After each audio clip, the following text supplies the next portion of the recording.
नमस्कार. सर्व विद्यार्थी, पालक आणि शिक्षक आणि आपले प्रमुख पाहुणे सर्वांचं मी मराठी विज्ञान परिषदेमध्ये स्वागत करतो. लाभले अमास भाग्य बोलतो मराठी. आज 27 फेब्रुवारी. खरं तर विज्ञानामध्ये योगायोगाला अजिबात स्थान नसतं, परंतु आज मी काही योगायोगांचं तुम्हाला ज्याला काय म्हणतात ना, आपोआप घडून आलेल्या गोष्टी आहेत त्या तुम्हाला सांगणार आहे. आज आपण एक दिवस साजरा करतोय, दिन म्हणजे जागतिक मराठी भाषा दिवस असं आपण त्याला म्हणतो. असे अनेक दिवस आपण साजरे करतो. बालदिन साजरा करतो, 22 डिसेंबरला राष्ट्रीय गणित दिन साजरा करतो. परंतु ते जे दिन आहेत ते कुठल्या तरी व्यक्तीचा जन्मदिवस किंवा स्मृती दिवस असा काहीतरी दिवस आहे. आपण ज्यावेळेस राष्ट्रीय विज्ञान दिन साजरा करतो त्यावेळेस त्याच्यामागची पार्श्वभूमी काय आहे? तर आता आपण देशाचा आपण म्हणतो ना, सगळीकडे आजकाल चालू आहे काय, आझादी का अमृतोत्सव. तो अमृत महोत्सव म्हणजे काय, तो 75वा वर्ष आहे. परंतु आपला देश ज्यावेळेस स्वातंत्र्य होऊन 40 वर्ष झाली होती त्यावेळेस एक संस्था स्थापन झालेली होती. तिचं नाव होतं NCCST. म्हणजे काय, national council for science and technology popularisation, म्हणजे राष्ट्रीय विज्ञान आणि तंत्रज्ञान प्रचार आणि प्रसार करणारी परिषद. त्या संस्थेने 1986 साली असा एक प्रस्ताव दिला केंद्रीय सरकारकडे की आम्हाला आपल्या देशामध्ये राष्ट्रीय विज्ञान दिन म्हणून साजरा करण्यासाठी परवानगी द्यावी. आणि मग सगळी लगबग सुरू झाली. मग तो कोणता दिवस असावा असं ज्यावेळेस विचारलं गेलं त्यावेळेचे विज्ञान आणि तंत्रज्ञान आयोगाचे जे सचिव होते त्यांच्याकडे ती कामगिरी दिली गेली. आणि मराठी म्हणजे महाराष्ट्राला आणि मराठी माणसाला आणि विशेषतः मराठी विज्ञान परिषदेला त्याचा एक विशेष संदर्भ आहे, तो मी तुम्हाला पुढे सांगणार आहे. ज्यावेळेस सचिवांकडे ती जबाबदारी दिली त्यांनी कुणाचीही जन्मदिवस म्हणजे राष्ट्रीय विज्ञान दिन असावा असं ठरलेलं नाही. बऱ्याच लोकांचा असा एक समज आहे की चंद्रशेखर व्यंकट रमणांचा जन्मदिन हा 28 फेब्रुवारी आहे. तो तसं नाही. मग हा 28 फेब्रुवारी का निवडला गेला? तर 28 फेब्रुवारी निवडण्यामागचं कारण असं आहे की 28 फेब्रुवारीला भारताचे आजपर्यंतचे एकमेव नोबेल पारितोषिक विजेते जे शास्त्रज्ञ होते ज्यांनी भारतात काम केलं आणि भारतात केलेल्या कामाला त्यांना ते नोबेल पारितोषिक मिळालं. त्याच्यानंतर काही लोकांना मिळालं, परंतु ते काम त्यांनी भारतात नाही केलेलं, विदेशात जाऊन केलेलं आहे. आणि तुम्हाला संधी आहे दुसरा क्रमांक मिळवण्याची. तर बघा, आणि हे काम सांगितल्यानंतर त्यांनी जो त्यांचा शोधनिबंध होता, त्याला रमन इफेक्ट म्हणतात, रामन परिणाम. तो जो रामन परिणाम आहे तो त्यांनी त्या दिवशी लोकांसमोर मांडला. आणि त्याच्यानंतर म्हणजे 28 फेब्रुवारी 1928 ही ती तारीख. त्यांनी तो लोकांना सांगितला का असा असा परिणाम आहे. आणि त्यानंतर 2 वर्षांनंतर त्यांना ते नोबेल पारितोषिक जाहीर झालं. तर आता ते जे सचिव होते त्यांनी हा दिवस का निवडावा बरं? मुळात हे आपण रौप्य महोत्सव किंवा एखादा दिन विशेष साजरा करतो त्यामागचं काहीतरी एक कारण असतं की त्यानिमित्ताने काहीतरी जागृती निर्माण व्हावी, हे कारण होतं. परंतु त्यामागे आणखी विशेष कारण असं होतं की भारतात केलेल्या संशोधनाबद्दल मिळालेलं हे पारितोषिक आणि ते त्या दिवशी जाहीर झालं, म्हणजे जगासमोर मांडलं, लोकार्पण केलं असं आपण म्हणू शकतो. आणि ते केल्याची जी तारीख आहे ती 28 फेब्रुवारी 1928. बघा, त्या सचिवांनी फक्त एक दिवस जर उशीर केला असता ना, फक्त किंवा मी तर असं म्हणेल चंद्रशेखर व्यंकटरमणांनी जर एक दिवस फक्त उशीर केला असता ना, तर हा दिवस आपल्याला दर 4 वर्षांनी साजरा करावा लागला असता. कारण का, 28 म्हणजे तुम्हाला लीप इयरची संकल्पना माहिती आहे. फक्त एका दिवसाने त्यांनी उशिरा केला असता तरी एवढा परिणाम झाला असता. म्हणजे रामन परिणामाच्या बरोबर हा एक परिणाम सुद्धा त्यांनी साधलेला आहे. त्यांनी बरोबर ती काळजी घेतली आणि जे सचिव होते त्यांनी देखील ती काळजी घेतली. आता प्रश्न असा, हे सचिव कोण होते? तर हे सचिव होते, मी जसं सांगितलं तुम्हाला, की मराठी माणसाला त्याबद्दल एक सार्थ अभिमान असला पाहिजे. ती व्यक्ती होती म्हणजे विज्ञान आणि तंत्रज्ञान आयोगाचे त्यावेळेचे सचिव डॉक्टर वसंतराव गोवारीकर. तुमच्यापैकी काही लोकांना माहीत असेल. त्यांनी विचारपूर्वक वेळ मागवून घेतला आणि म्हणजे त्यांनी ते सांगू शकले असते खरं तर कुणाची जयंती पुण्यती, पण तसं नाही केलं त्यांनी. त्यांनी ठरवून असं केलं की त्याच्यातनं काहीतरी विद्यार्थ्यांना प्रेरणा मिळायला आली किंवा देशवासियांना काहीतरी प्रेरणा मिळाली पाहिजे. त्यांनी तो दिवस निवडला. पण त्यावेळेच्या अधिक, जसं मी म्हटलं की मराठी विज्ञान परिषदेला त्याचं अधिक एक गौरव आहे किंवा अधिक आम्हाला अभिमान आहे. त्याचं कारण असं की गोवारीकर सर मराठी विज्ञान परिषदेचे देखील अध्यक्ष होते काही कालावधीसाठी.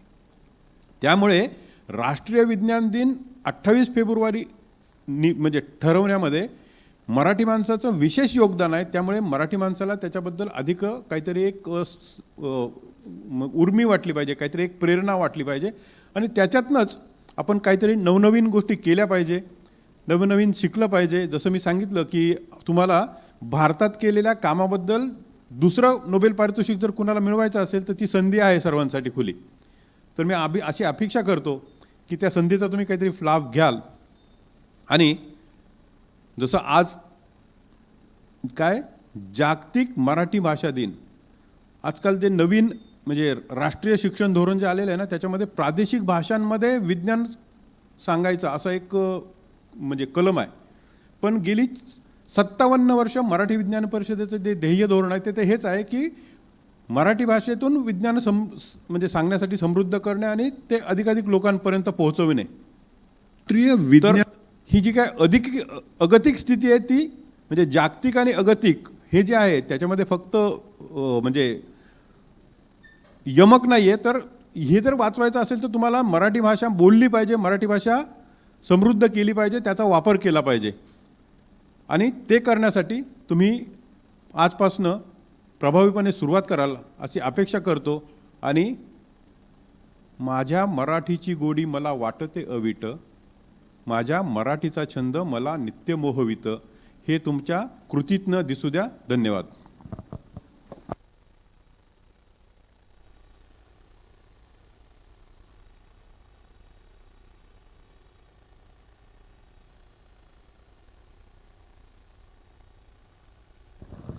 नमस्कार. नेहरू विज्ञान केंद्राचे श्री उमेश कुमार रुस्तगे आज आपल्याला पाहुणे म्हणून लाभलेले आहेत. त्यांची ओळख करून देण्यासाठी मराठी विज्ञान परिषदेचे ज्येष्ठ कार्यवाह श्री अपाम देशपांडे यांना मी विनंती करते, त्यांनी त्यांची ओळख करून द्यावी.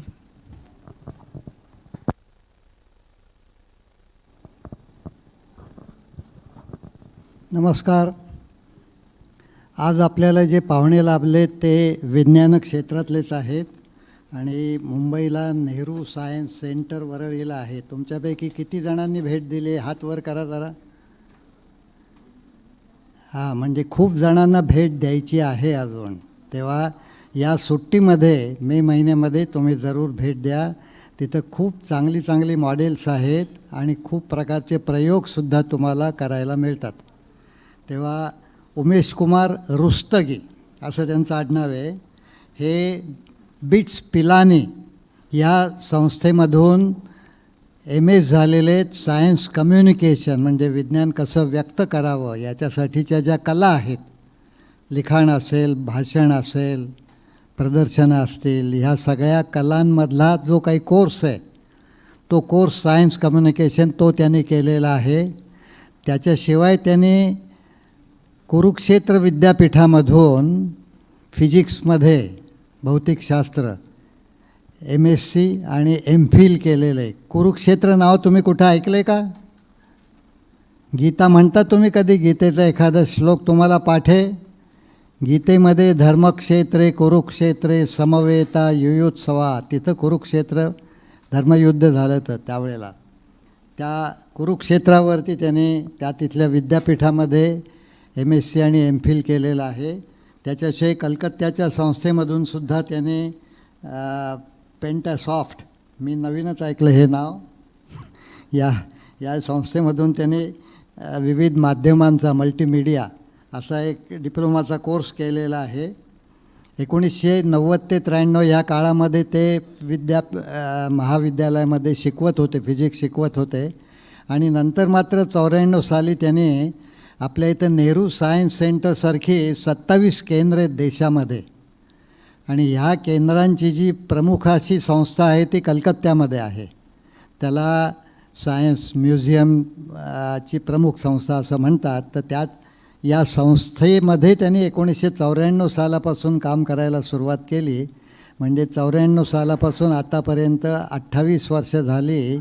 1994 ह्या संस्थेमध्ये काम करतायत. त्याच्यामध्ये ते नागपूरला होते, ते लखनौला होते आणि अनेक वर्ष आता मुंबईमध्ये आहेत. त्या तिथे क्युरेटर म्हणून ते काम करतात.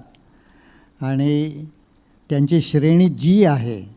तुमच्या शाळेमध्ये तुकडे असतात ना ABCD, त्याच्यामध्ये A म्हणजे सगळ्यात चांगली, पण शासनामध्ये GHI म्हणजे चांगल्या.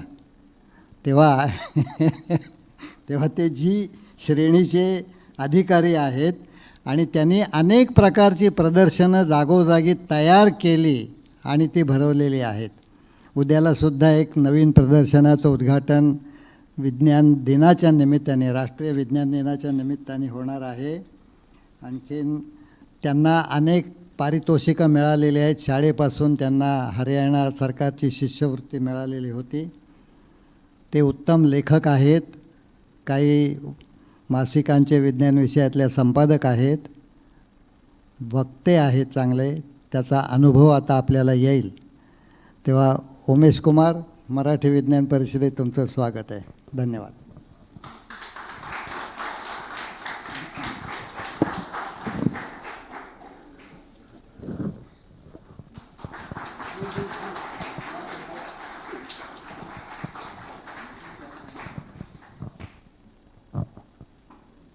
विज्ञान दिन म्हणून साजरा करण्यासाठी धन्यवाद देशपांडे सर. मराठी विज्ञान परिषद दरवर्षी राष्ट्रीय विज्ञान दिनाच्या निमित्ताने अनेक कार्यक्रमांचं आयोजन करत असते. याही वर्षी अनेक कार्यक्रमांचं आयोजन केलेलं आहे. या कार्यक्रमाला अर्थसहाय्य जे मिळालेलं आहे ते राजीव गांधी विज्ञान आणि तंत्रज्ञान आयोग, महाराष्ट्र शासन आणि राष्ट्रीय विज्ञान आणि तंत्रज्ञान प्रचार परिषद म्हणजे NCSTC यांच्याकडून. तर मराठी विज्ञान परिषदेने यावर्षी जे जे काही कार्यक्रम केलेले आहेत तर त्याचा आपण थोडक्यात आढावा घेऊया. यावर्षी महाविद्यालयीन विद्यार्थ्यांसाठी जो पहिला कार्यक्रम झाला तो कॅप्टन सुळे यांच्या कथाकथनांचा, म्हणजे सायन्स फिक्शन नॅरेशन याचा. गुरु नानक खालसा महाविद्यालयाच्या विद्यार्थ्यांसाठी हा कार्यक्रम घेतला गेला. यावेळी कॅप्टन सुनील सुळे यांनी त्यांच्या वॉइड आणि विलीज डायव्हिंग स्कूल या अशा 2 इंग्रजी कथांचं वाचन केलं. या कार्यक्रमामध्ये विद्यार्थ्यांचा प्रचंड उत्साह प्रतिसाद मिळाला आणि विद्यार्थ्यांनी कथा लिहिणे यावर चांगले त्यांनी प्रश्नही विचारले आणि अर्थातच त्या प्रश्नांना कॅप्टन सुनील सुळे यांनी समर्पक उत्तरे दिली. DG रुपारे कला विज्ञान आणि वाणिज्य महाविद्यालय माटुंगा यांच्या संयुक्त विद्यमाने 9 ते 12 फेब्रुवारी या कालावधीत 4 व्याख्यानांची व्याख्यानमाला म्हणजे लेक्चर सिरीज वेबएक्स माध्यमांवर ऑनलाईन सादर झाली. बुधवारी 9 फेब्रुवारी रोजी टाटा मूलभूत संशोधन संस्था मुंबई येथे सैद्धांतिक भौतिकशास्त्र विभागात भौतिकशास्त्राचे प्राध्यापक डॉक्टर अमोल दिघे यांचं भौतिकशास्त्र संशोधनातील ताज्या घडामोडी या विषयावर व्याख्यान झालं. व्याख्यानात मोजमापनाचे स्थिरांकावर आधारित नवीन एककं, गुरुत्वीय लहरीचा शोध इत्यादी शोधांची त्यांनी माहिती दिली. गुरुवारी 10 फेब्रुवारी रोजी डॉक्टर रंजन गर्गे यांनी जीवशास्त्र संशोधनातील ताज्या घडामोडी या व्याख्यानात जीवशास्त्रातील मूलभूत आणि महत्त्वाचे शोध, DNA चा शोध आणि जैव तंत्रज्ञानातील DNA च्या तंत्रज्ञानाचा वापर आणि त्याचे उपयोजन असे विविध मुद्दे मांडले. शुक्रवार दिनांक 11 फेब्रुवारी रोजी डॉक्टर हेमंत जोगळेकर यांचं रसायनशास्त्र संशोधनातील नवीन कल आणि कॉर्पोरेटच्या अपेक्षा या विषयावर व्याख्यान झालं. या व्याख्यानात त्यांनी रसायनशास्त्राच्या कोणकोणत्या शाखांमध्ये संशोधनाच्या संधी आहेत, तसेच पिण्याचं पाणी, शिसेविरहित उत्पादन, विघटनशील प्लास्टिक उपयोजन अशा विविध घटकांवर आधारित संशोधनाचा कसा कल असेल याकडे लक्ष वेधलं. शनिवारी दिनांक 12 फेब्रुवारी रोजी कॅप्टन सुनील सुळे यांचं विज्ञान कथाकथन झालं. यावेळी सुनील सुळे यांनी उप्स ही इंग्रजी कथा आणि माझी गोष्ट ऐका ही मराठी कथा ह्याचं वाचन केलं. महाविद्यालयीन विद्यार्थ्यांच्या कार्यक्रमाचं सर्व संयोजन समन्वयन श्रीमती शुभदा वक्ते यांनी केलं. विज्ञान म्हटलं की प्रयोग हवेत. दिनांक 24 फेब्रुवारी रोजी विज्ञान अधिकारी श्रीमती अनघा वक्ते यांनी दाब आणि घनता या विषयावरील संकल्पना स्पष्ट करणारी प्रात्यक्षिक करून दाखवली. यावेळी हवेचा जॅक, सिरिंजमधील फुगा, सबमरीन म्हणजे आपण ज्याला पाणबुडी म्हणतो ते, बर्नौलीचा कोन, तरंगते लोखंड अशी विविध प्रात्यक्षिक, मनोरंजक प्रात्यक्षिक त्यांनी दाखवली.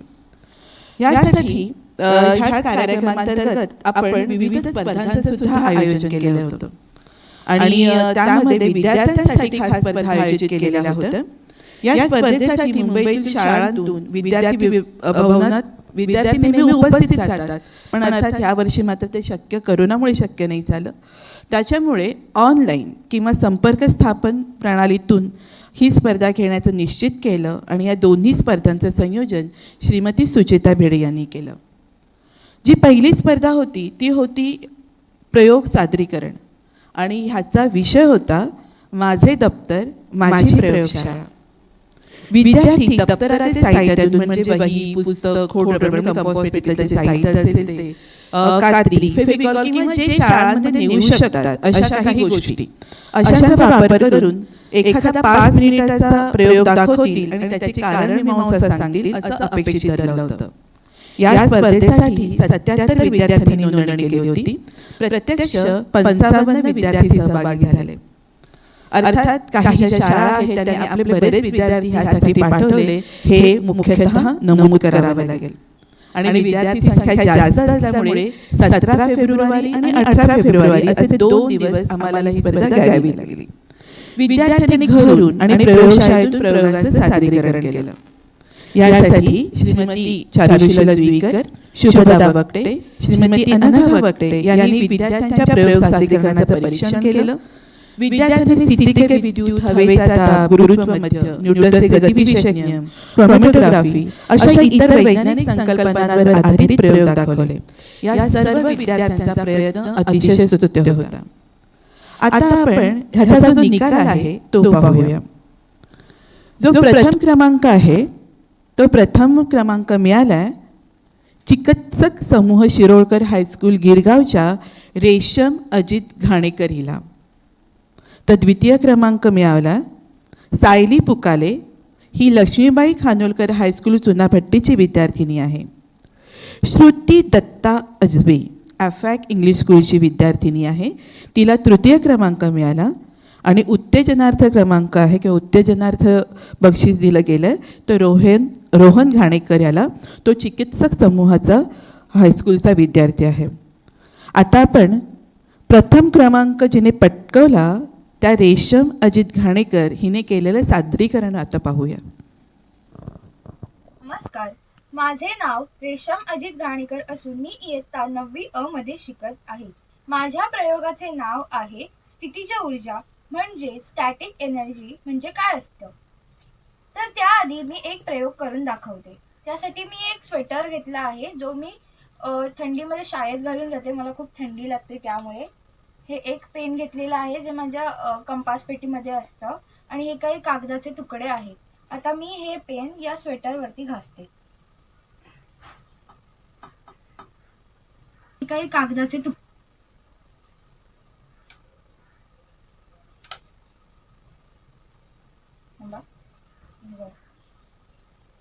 तर तुम्ही हे पाहू शकता.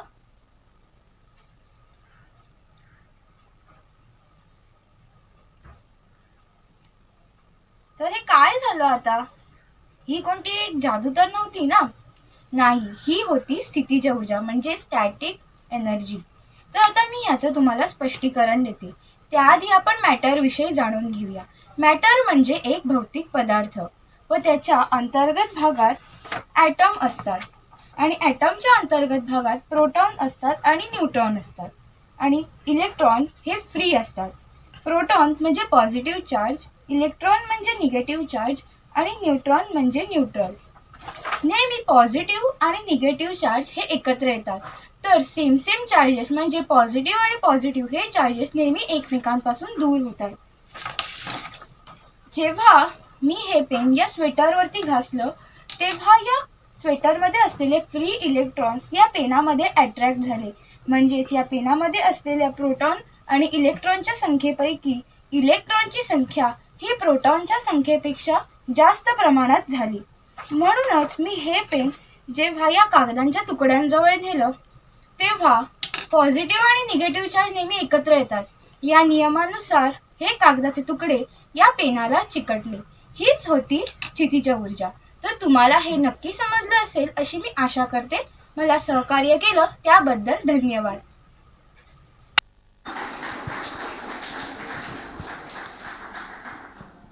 विद्यार्थ्यांनी खूप छान प्रयोग केले होते आणि वेगवेगळ्या पद्धतीने म्हणजे वेगवेगळे साहित्य त्यांनी गोळा केलं होतं आणि त्यातून ते प्रयोग करत होते. अर्थात केले होते हे सगळं की ते कारणमीमांसा कशी देतात किंवा ते सादरीकरण कसं करतात ह्यावर हे सगळे मार्क जे आहेत ते अवलंबून होते. परंतु एक मात्र आमच्या असं लक्षात आलं की ह्या कोरोनाचा जो एक फायदा आपल्याला म्हणता येईल की विद्यार्थी सादरीकरण खूप छान करायला लागलेत कॅमेरासमोर. तर ही सुद्धा एक छानशी जमेची बाजू आम्हाला मिळाली आणि विद्यार्थी न भीता न डगमगता हे करत होते, हेही विशेष.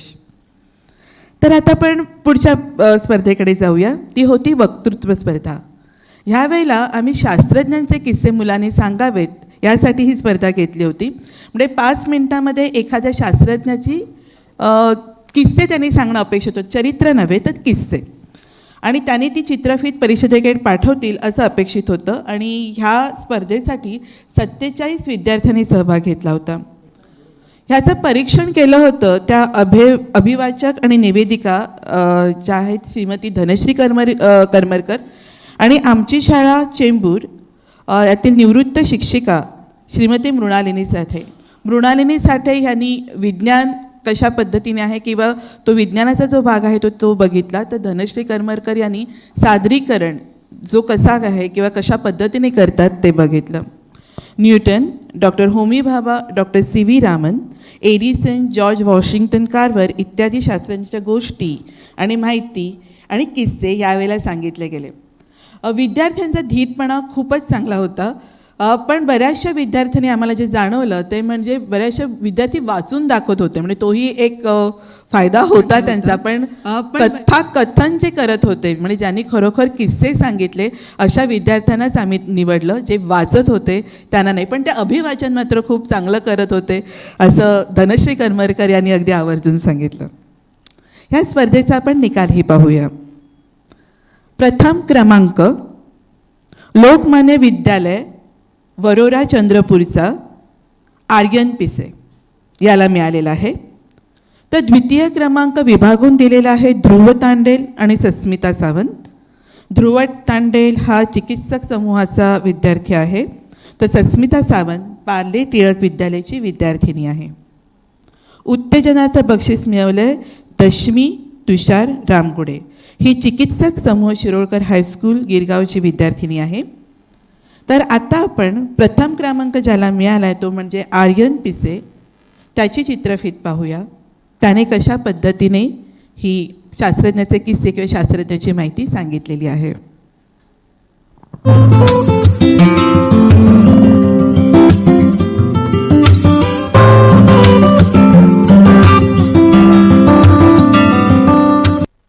नमस्कार विद्यार्थी मित्रांनो, किस्से शास्त्रज्ञाचे या स्पर्धेत मी आर्यन विलास पिसे वर्ग 7 लोकमान्य विद्यालय वरोरा जिल्हा चंद्रपूर येथील विद्यार्थी. मी आज तुम्हाला एका मानसशास्त्रज्ञाच्या जीवनातील एक महत्त्वाची गोष्ट सांगणार आहे. ती गोष्ट तुम्हाला नक्कीच आवडेल. आपल्या दैनंदिन जीवनातील अशा अनेक काही गोष्टी आहेत, आपण त्याला वापरतो परंतु आपण त्यावर जराही विचार करत नाही की ती कशी तयार झाली असेल किंवा ती कोणाच्या डोक्याची कल्पना आहे, मग ती कल्पना त्यांनी सत्यात कशी उतरवली. यासाठी सर्वात महत्त्वाची गोष्ट म्हणजे स्वतःमध्ये असणारी जिद्द यांच्या जोरावर विविध शास्त्रज्ञाने अनेक भरपूर शोध लावलेले आहेत व त्यासाठी त्यांना अतिशय कठीण परिश्रमही देखील करावे लागले. एखादी वस्तू दिसायला जरी लहान असली पण त्यामध्ये केवढं सामर्थ्यपूर्ण दडलेलं आहे की आपण त्याचा विचारही करू शकत नाही. आज मी तुम्हाला ज्या वस्तूबद्दल किंवा आविष्काराबद्दल सांगणार आहे ती वस्तू अतिशय लहान आणि क्षुल्लक आहे, मात्र तिचे जाण आज देश विदेशातील प्रत्येकाच्याच घरी आहे. ती वस्तू म्हणजे सेफ्टी पिन. तुम्हाला ऐकून आश्चर्य वाटला ना? आता तुम्ही विचार करत असाल की सेफ्टी पिनचा मला कोणी शोध लावला आणि इथे शोध लावण्यासाठी वस्तू आहे. बघा विद्यार्थी मित्रांनो, मी तुम्हाला आधीच सांगितलं की एखाद्या लहान दिसणाऱ्या वस्तू किती सामर्थ्य दडलेलं असतं हे त्याचा आपण विचारही करू शकत. आता सेफ्टी पिनचं उदाहरण घ्या ना.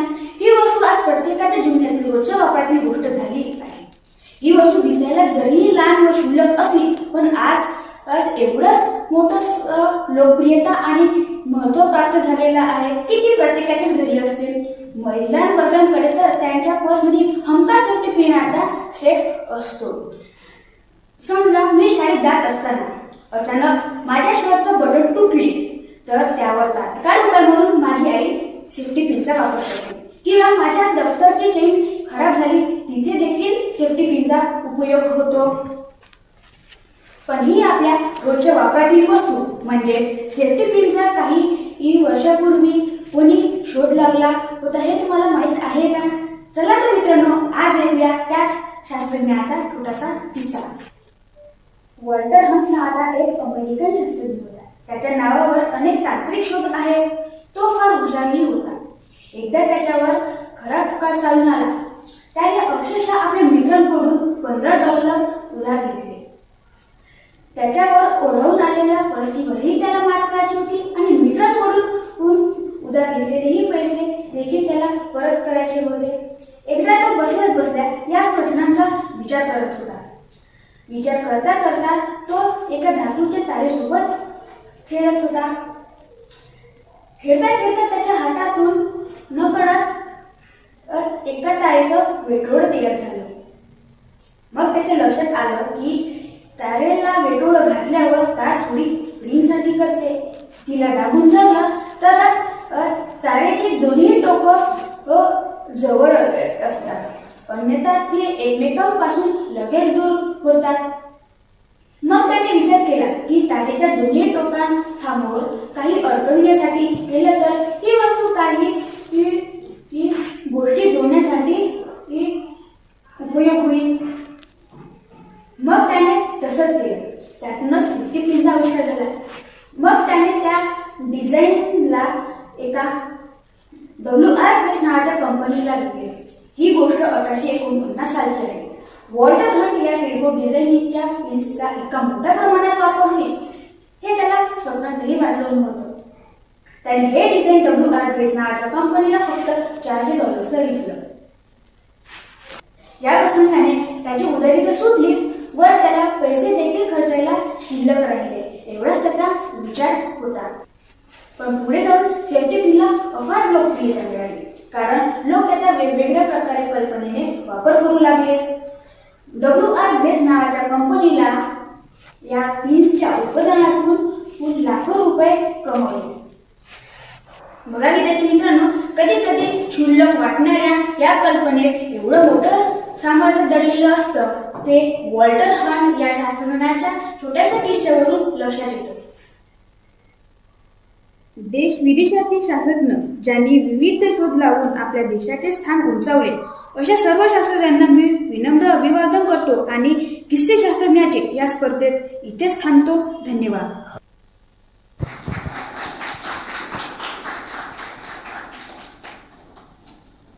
खूप छान. आता वेळ आहे पारितोषिक वितरणाची. प्रयोग सादरीकरण या स्पर्धेमध्ये जे विजेते विद्यार्थी आहेत त्यांना आपण पारितोषिक देऊया. श्री उमेश कुमार रुस्तगी यांना मी विनंती करते विजेत्यांचं त्यांनी पारितोषिक देऊन सन्मान करावा. प्रथम क्रमांक आहे चिकित्सक समूह शिरोळकर हायस्कूल कुमारी रेशम अजित घाणेकर.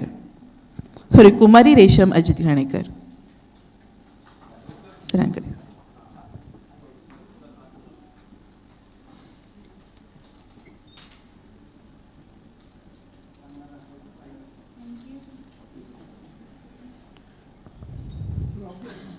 जोरदार टाळ्यांनी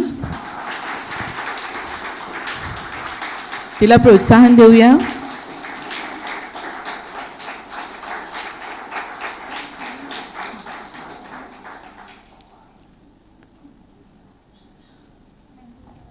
अभिनंदन रेशम. द्वितीय क्रमांक आहे सायली पुकाले, लक्ष्मीबाई खानोलकर हायस्कूल, चुनाभट्टी. कृपया जोरदार टाळ्या वाजवा.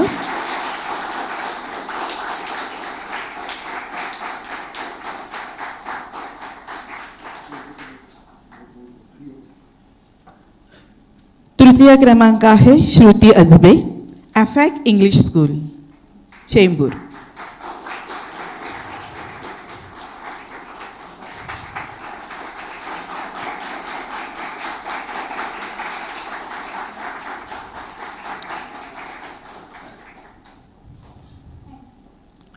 उत्तेजनार्थ बक्षीस मिळते चिकित्सक समूह शिरोळकर हायस्कूलच्या रोहन घाणेकर याला.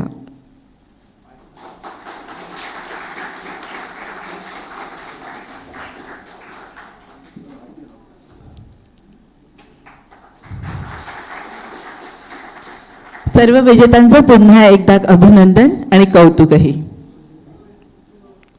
आता आपण पुढच्या स्पर्धेचे विजेते आहेत, ते म्हणजे वक्तृत्व स्पर्धेचे विजेते, त्यांच्याकडे वळूया. प्रथम क्रमांक आर्यन पिसे, जो आज येऊ शकला नाही, पण त्याचंही आपण टाळ्या वाजवून स्वागत करूया, अभिनंदन करूया. द्वितीय क्रमांक विभागून दिलेला आहे ध्रुव तांडेल, चिकित्सक समूह शिरोळकरचे हायस्कूल, गिरगावचा विद्यार्थी आहे हा.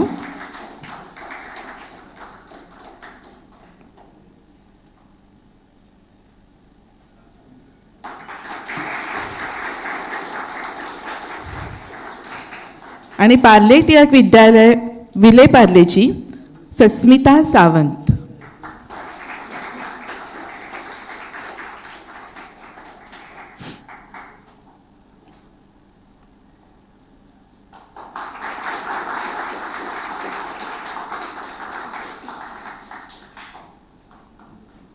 उत्तेजनार्थ बक्षीस मिळालंय दशमी रामगुडेला, चिकित्सक समूहाची विद्यार्थिनी आहे ही.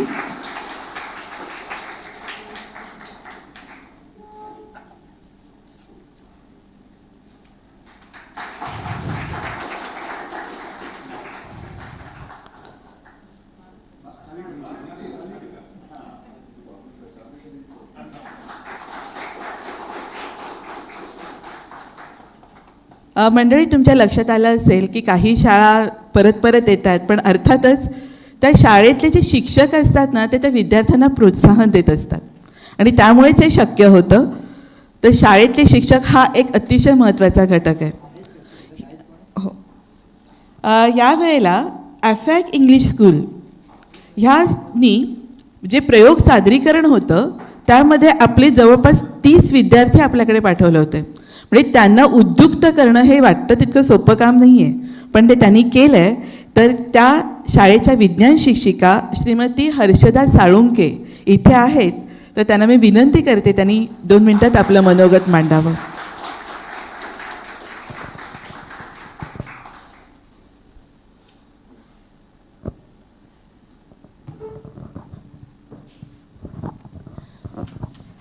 नमस्कार.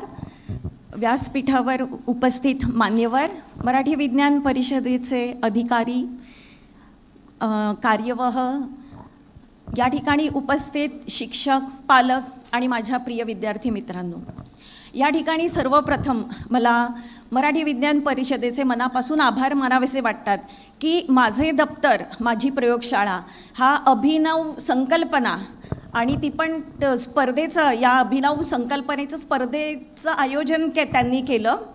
आणि खरोखरच की मलासुद्धा एक विज्ञान शिक्षिका म्हणून जेव्हा आम्हाला सर्वप्रथम की हे सर्क्युलर मिळालं की आपल्याला याच्यावर प्रयोग सादरीकरण स्पर्धा आणि आपल्याला प्रयोग करायचे आहेत, तेव्हा एका क्षणासाठी मला पण असंच वाटलं की दप्तरातलं साहित्य वापरून प्रयोग करायचे आणि असं काही शक्य तरी आहे का? आपलं किचन हे आपली प्रयोगशाळा असते, तुमच्या माझ्या सर्वसामान्यांच्या जीवनातली. पण दप्तर आणि प्रयोगशाळा म्हणजे दप्तरातून आपण प्रयोग करू शकतो दप्तरातलं साहित्य वापरून. तर याविषयी मग मी माझ्या विद्यार्थ्यांशी बोलली आणि खरोखरच आपण म्हणूया की एक विज्ञानाची लहर आमच्या शाळेतून पसरली आणि बघता बघता एवढे विद्यार्थी की टीचर मी पण येणार मला पण करायचं आहे. आणि खरं तर मी 30च विद्यार्थ्यांची नावं पाठवली, याच्यापेक्षा भरपूर विद्यार्थी तयार झाले. आम्ही सगळे एकत्र बसलो आणि स्थैतिक विद्युत, ज्याला आपण स्टॅटिक इलेक्ट्रिसिटी म्हणतो, की ज्याच्यामुळे आत्ताच आपण बघितला प्रथम क्रमांक मिळवलेल्या विद्यार्थ्यांनी त्याचं फारच सुंदर एक्सप्लेन करून दाखवलं. त्यापासून आम्ही एक एक प्रयोग करत आणि तुम्हाला खोटं वाटेल हा आकडा 30च्या पण वर जातच राहिला. आणि मग मला पण कळलं की आपण ज्याला दप्तर म्हणतो हे प्रयोग विज्ञानाच्या दृष्टीने प्रयोगाच्या दृष्टीने हे दप्तर नाही आहे, तर ती अलिबाबाची गुहा आहे. जेवढं आपण बघत जाऊ आणि तेवढं ते वाढत जातं. आपल्याला माहिती आहे नॅशनल एज्युकेशन पॉलिसी 2020 याच्यामध्ये एक्सपिरियन्शियल लर्निंग या विषयावर या संकल्पनेला खूप महत्त्व दिलं गेलं आहे. आपण जे विज्ञान शिकतो किंवा शिक्षक म्हणून आम्ही शिकवतो ते खूपसं थेरॉटिकलच आहे आणि विद्यार्थ्यांना मिळालेलं ज्ञान हे तपासून बघण्याची आजच्या आपल्या शिक्षण क्रमामध्ये तसं काही उपाययोजना नाही आहे. प्रयोगशाळेत जाऊन विद्यार्थी प्रयोग करतात पण ते पण साचेबंद असतात. पण माझे दप्तर माझी प्रयोगशाळा या अभिनव संकल्पनेतून या विद्यार्थ्यांच्या कल्पकतेला पंख देण्याचं काम मराठी विज्ञान परिषदेने केलेलं आहे. त्यामुळे मी पुन्हा एकदा तुम्हा सर्वांचे मनापासून आभार मानते आणि या ठिकाणी मला मनोगत व्यक्त करण्याबद्दल संधी दिल्याबद्दल सर्वच विज्ञान शिक्षकांतर्फे आभार.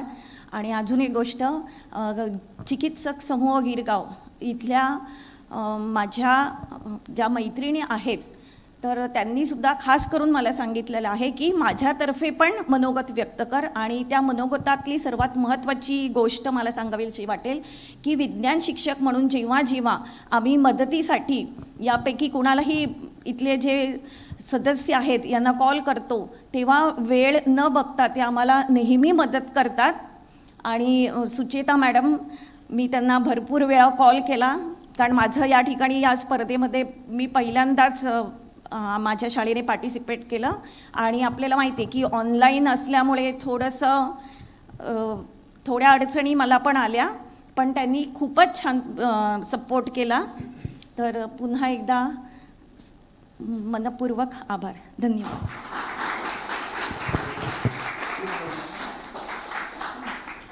थँक्यू. धन्यवाद मॅडम. जे आत्ताच्या 2 पारितोषिक वितरण जे झालं त्याच्यानंतर तिसरं जे पारितोषिक वितरण आहे ते वेध 2035 ऑनलाईन विज्ञान परीक्षा ही जी मराठी विज्ञान परिषदेने टोपी काढतो मराठी विज्ञान परिषदेने जी ही परीक्षा गेल्या वर्षीपासून सुरुवात केलेली आहे त्या परीक्षेचं पारितोषिक वितरण आहे. वेद 2035बद्दल जरा थोडक्यात मी सांगतो. मराठी विज्ञान परिषद गेली अनेक वर्ष पोस्टाद्वारे विज्ञान परीक्षा अशी घेत होती आणि पॅन्डेमिक ज्यावेळेस कोविड-19चा महामारी सुरू झाली आणि प्रत्यक्ष शाळा बंद झाल्या, अशा वेळेस काहीतरी वेगळ्या पद्धतीने आपण ह्या परीक्षा घेऊ शकतो अशी एक मनात कल्पना आली.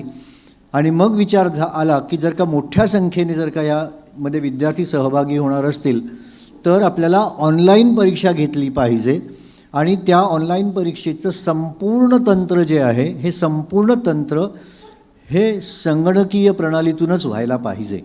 ते जर का झालं तर बऱ्याचशा गोष्टी सोप्या होतील. मग त्याच्याकरता काही तज्ज्ञ मंडळी जमा झाली आणि त्या तज्ज्ञ मंडळींनी 5 विषय निवडले. भौतिकशास्त्र, रसायनशास्त्र, जीवशास्त्रामधले 2 वनस्पतीशास्त्र आणि प्राणीशास्त्र आणि खगोल विज्ञान असे 5 विषयांवरती काही लेक्चर्स, ऑनलाईन लेक्चर्स तयार केली त्याचप्रमाणे काही प्रयोग या वेगवेगळ्या पाचही विषयांमधले तयार करण्यात आले. काही क्विज होते, काही प्रश्नावली होती. हे असा संपूर्ण 5 वेगवेगळ्या विषयातला अभ्यासक्रम तयार केला आणि मग असं ठरवलं की हा जो 5 विषयातला जो अभ्यासक्रम आहे हा विद्यार्थ्यांपर्यंत ऑनलाईन जायला पाहिजे. आणि तो ऑनलाईन जाताना त्याचे काही आम्ही 4 खंड केले. 15-15 दिवसाचे 4 खंड केले आणि त्या 15-15 दिवसाच्या 4 खंडामध्ये हे 5ही विषयातले टप्प्याटप्प्याने विद्यार्थ्यांपर्यंत अभ्यासक्रम पोहोचवावा. परीक्षा ही महत्त्वाची याच्यामध्ये नाही, परंतु परीक्षा असं म्हटलं की लगेच सगळे पालक, सगळे शिक्षक, सगळे विद्यार्थी धावायला सुरुवात होते. परंतु याच्यामध्ये महत्त्वाचा जो भाग होता तो म्हणजे अभ्यासक्रम जो होता तो अभ्यासक्रम विद्यार्थ्यांना मिळावा. अत्यंत सोप्या भाषेत वैज्ञानिक संकल्पना सांगणारे तज्ज्ञ आमच्याकडे होते, त्यांच्या मग या सर्व गोष्टी तयार केल्या आणि मग दर 15-15 दिवसांनी हा संपूर्ण अभ्यासक्रम ऑनलाईन विद्यार्थ्यांना त्यांच्या लर्निंग मॅनेजमेंट सिस्टीमवरती मिळत गेला. हे विद्यार्थी सगळे अभ्यास करतायत की नाही हे तपासण्याचा एक भाग म्हणून आम्ही दर 15 दिवसांनी तो जो काही अभ्यासक्रम जात होता त्याच्यावरती एक छोटीशी चाचणी घेतली. म्हणजे आम्हाला थोडं तरी कळेल किंवा विद्यार्थी खरोखर हे पाहतायत की नाही. अर्थात शहरामध्ये नेट कनेक्टिव्हिटी आणि ग्रामीण भागामध्ये नेट कनेक्टिव्हिटी हा एक थोडासा ही समस्या होती. पण आता अलीकडे वायफाय नेटवर्कवरनं वगैरे सर्व गोष्टी ग्रामीण भागामध्ये पण बऱ्यापैकी आलेल्या आहेत आणि स्मार्टफोन हा तर अगदी नित्याचा आपलं अंग असल्यासारखा आहे.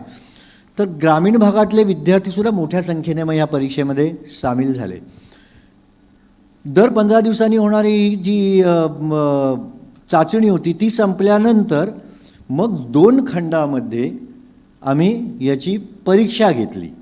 संपूर्णपणे हा जो 2 महिन्याच्या कालावधीमध्ये जाणारा त्यांचा जो अभ्यासक्रम होता त्या अभ्यासक्रमावरती त्याच्यात जे कोणी उत्तीर्ण झाले त्याचा तर संपूर्णपणे जे काही गुणावलोकन जे होतं किंवा गुणांकन पद्धती होत्या सगळ्या ऑनलाईन होत्या. त्याच्यातनं आम्ही असं ठरवलं होतं की सर्वात वरचे जे 2% विद्यार्थी असतील त्या विद्यार्थ्यांना आपण मुलाखतीला बोलवायचं आणि त्यांची मुलाखत घ्यायची. कारण एक लक्षात गोष्टी कधी म्हणजे घ्यायला लागतात त्या अशा की या ठिकाणी हे सगळं ऑनलाईन जरी असलं तरी ऑनलाईन परीक्षा देताना विद्यार्थी किंवा विद्यार्थ्याचे पालक किंवा विद्यार्थ्यांचे शिक्षक त्या विद्यार्थ्याला मदत करू शकतात. त्यांच्या घरातले भाऊ बहीणसुद्धा असतील तर असं वास्तविक होता कामा नये. म्हणून मग आम्ही असं ठरवलं की त्याच्यावरती त्यांची एक मुलाखत घ्यायची जे वरचे 2% विद्यार्थी आहेत त्यांचे. यावर्षी आपण 2% विद्यार्थ्यांपेक्षा अधिक विद्यार्थी आपण मुलाखतीसाठी बोलवले आणि मुलाखतीतून आपण त्या परीक्षेमधला कस त्यांना किती विज्ञान समजलं आहे हा कस पाहायचा प्रयत्न केला. आणि हा कस पाहायचा प्रयत्न केल्यानंतर जे कोणी आमचे मुलाखत ज्यांनी घेतली त्यांचंही मत फार चांगलं होतं. आता हे जे मुलाखत घेणारी जी मंडळी आहेत हे मुलाखत घेणारी मंडळींनी मिळूनच हा पूर्ण जो अभ्यासक्रम आहे तो तयार केला होता. त्याच्यात मराठी विज्ञान परिषदेचे कार्यवाह डॉक्टर जयंत जोशी जे सुरुवातीला दाढी असलेले बोलत होते ते डॉक्टर जयंत जोशी. दुसरे आमचे कार्यकारिणी सदस्य हेमंत लागवणकर, प्रिया लागवणकर. नंतर आज इथे उपस्थित आहेत डॉक्टर तनुजा परुळेकर, त्या केमिस्ट्रीच्या प्राध्यापिका आहेत त्या होत्या. विक्रांत घाणेकर. नंतर खगोल विज्ञानावरती आनंद घैसास होते. आणि मराठी विज्ञान परिषदेचं आमचं जे विज्ञान विभाग जो आहे त्या विज्ञान विभागाचे 4ही विज्ञान विभाग प्रमुख चारुशीला जुईकर, अनघा वक्ते, शुभदा आत्ता नाही आहे इथे, आणि सुचेता भिडे असे हे सगळे मिळून त्यांनी हा संपूर्ण अभ्यासक्रम तयार केला. खरं तर आता मी ह्या निमित्ताने या सगळ्यांचे आभारही मानतो. ही जी मंडळी आहेत ती, आणि विश्वनाथ असेल किंवा आमचे एक पगमारकर ज्यांनी हे सगळं लर्निंग मॅनेजमेंट सिस्टीमच्या संदर्भात जी काही कामं केली त्या सर्वांचेही आभार. एक मात्र नक्की की यातून विद्यार्थ्यांना वैज्ञानिक संकल्पना समजायला बऱ्यापैकी फायदा झाला किंवा त्यांना तो उपयुक्त ठरलं असं मी समजतो. मी स्वतःसुद्धा ही जी संपूर्ण लेक्चर्स आहेत ती बघितलेली होती, त्यामुळे ती लेक्चर्स अत्यंत वेगळ्या पद्धतीने या मंडळींनी सगळ्यांनी तयार केलेली होती. बरं, ह्या परीक्षा अशा आहेत की त्या दरवर्षी परत परत देत राहाव्यात. अशा परीक्षा आहेत. म्हणजे सातत्याने जर का त्या ज्या वैज्ञानिक संकल्पना समजावून सांगणारे जी काही लेक्चर्स आहेत ती लेक्चर्स सातत्याने जर का विद्यार्थ्यांनी बघितली तर लहानपणी जो मुलगा पोहायला शिकतो आणि पुढे 10 वर्ष तो पाण्यात न पडता 11व्या वर्षी जरी तो पाण्यात पडला तरीसुद्धा तो पोहू शकतो, स्वतःचा जीव वाचवू शकतो, त्या पद्धतीने वैज्ञानिक संकल्पना जर का एकदा का स्पष्टपणे एखाद्या विद्यार्थ्याला कळल्या तर आयुष्यभर त्या वैज्ञानिक संकल्पनांच्या आधारे तो त्याच्यासमोर ज्या ज्या काही गोष्टी येतील त्या गोष्टी वैज्ञानिक त्याच्या मागला अर्थ काय आहे समजावून घ्यायचा त्याचा प्रयत्न. तर हा संपूर्ण ह्या वेद 2035च्या पाठीमागची एक कल्पना आहे. आणि दुसरीसुद्धा एक कल्पना, इसवी सन 2035पर्यंत मराठी विज्ञान परिषदेच्या परीक्षेतून निर्माण होऊन गेलेले जे विद्यार्थी असतील ते दिलेले ते विद्यार्थी, बहुतांश विद्यार्थी हे संशोधनाकडे वळतील. म्हणजे मूलभूत संशोधनच पाहिजे असे काही आवश्यकता नाही. उपयोजित संशोधनसुद्धा, म्हणजे इंजिनिअरिंगला गेलात, मेडिकलला गेलात, अन्य कोणत्याही विषयात तुम्ही जरी गेलात, अगदी कॉमर्स किंवा आर्ट्समध्ये जरी गेलात तरी त्या विषयामध्ये आता संशोधनाच्या सगळ्या संधी आहेत. तर कोणत्याही ठिकाणी तुम्ही गेलात तरी संशोधन करणं, ते डोक्यामधला जो एक किडा आहे तो तसाच राहणं. आता किडा हा शब्द कदाचित असंसदीय असेल, माहीत नाही, परंतु वैयक्तिक पातळीवर तो आपण वापरतो, त्यामुळे अर्थ तुमच्यापर्यंत पोहोचला.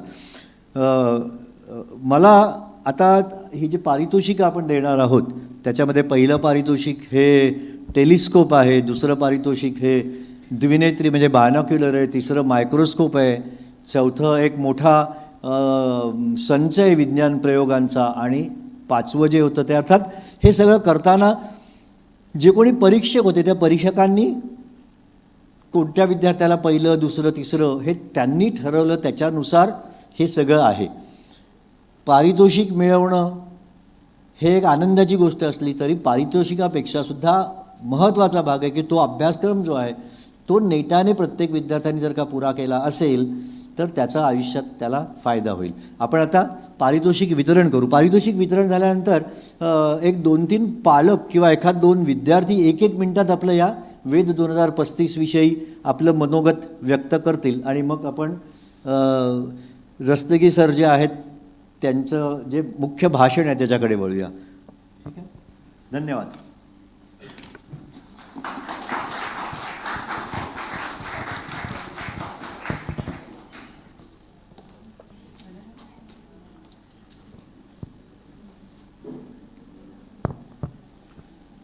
वेद 2035 प्रथमा मराठी ह्या परीक्षेचे बक्षीसपात्र विद्यार्थी त्यांना मी इथे येऊन बक्षीस घेण्यासाठी सांगेन. तर प्रथम क्रमांक मिळालेला आहे ठाण्याच्या नील चेतन महाजनला.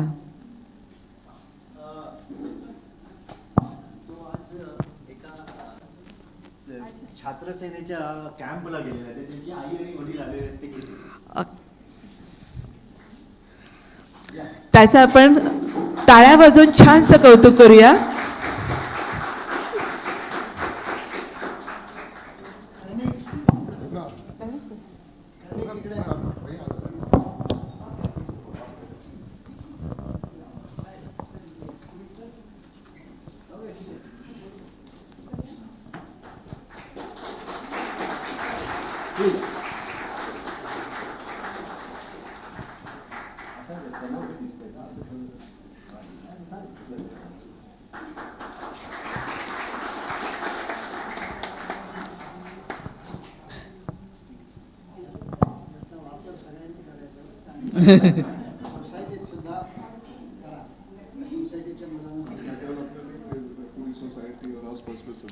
नील महाजन ह्याला टेलिस्कोप आपण दिलेला आहे.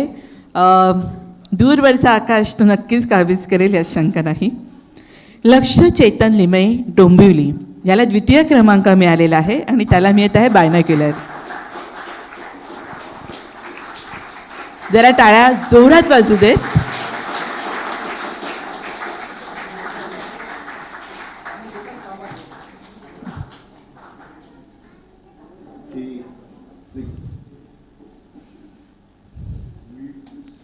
Yeah.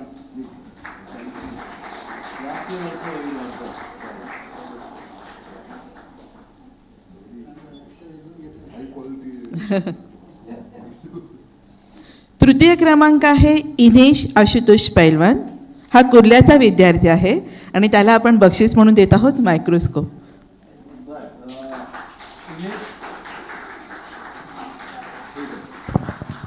इनेशियाला मायक्रोस्कोप आहे. हे मायक्रोस्कोप आपले दिल्लीवरनं यायचे आहेत, तर कुरिअरने त्याला तो मिळणार आहे. मी एक जरा त्याचे ते हे राहिले ना प्रमाणपत्र. मी बसतो तिथे बाजूला आहेत, इथनंच जा, त्याला ते प्रमाणपत्र देऊया. एक मिनिट, लक्षात नाही राहिलं. प्रमाणपत्र आणलेली आहेत. त्याच्या मोठ्या भावात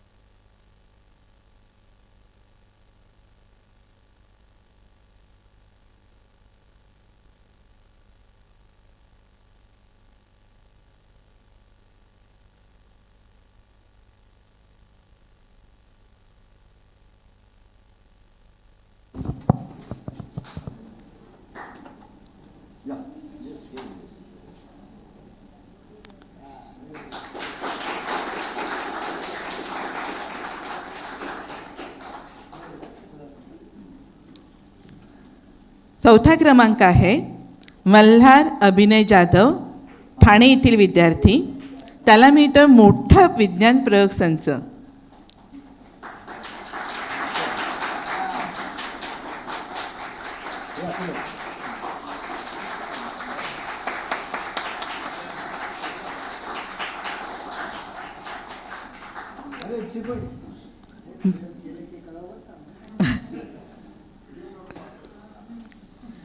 प्रथमा मराठी परीक्षेचा निकाल इथे आपण संपलेला आहे. आता आपण जातोय प्रथमा इंग्लिशचा निकाल. So first prize goes to Ayush Vinay Shah. हा सोलापूरचा विद्यार्थी आहे. तो इथे नाही आहे, पण त्याचं आपण नक्कीच कौतुक करूया. दुसरं पारितोषिक मिळतंय चेन्नईच्या मेघिना जीला. तीही इथे नाही आहे. तिला बायनॅक्युलर मिळतं आहे, तिचंही कौतुक. तिसरं पारितोषिक आहे उस्मानाबादची इशिता मलखारे. तिला आपण मायक्रोस्कोप पाठवणार आहोत, तिचंही कौतुक. बरेच विद्यार्थी नाही आलेत ना, पण चौथा विद्यार्थी आहे जनक सुनील देवरे. हा पालघरचा विद्यार्थी आहे आणि त्याला मिळतोय मोठा विज्ञान प्रयोग संच.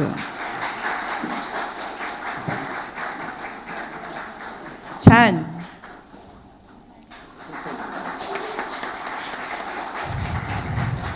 ही मुलं नक्की प्रयोग करून पाहतील आणि अर्थात प्रयोग केल्यानंतर आम्हाला नक्की कळवा.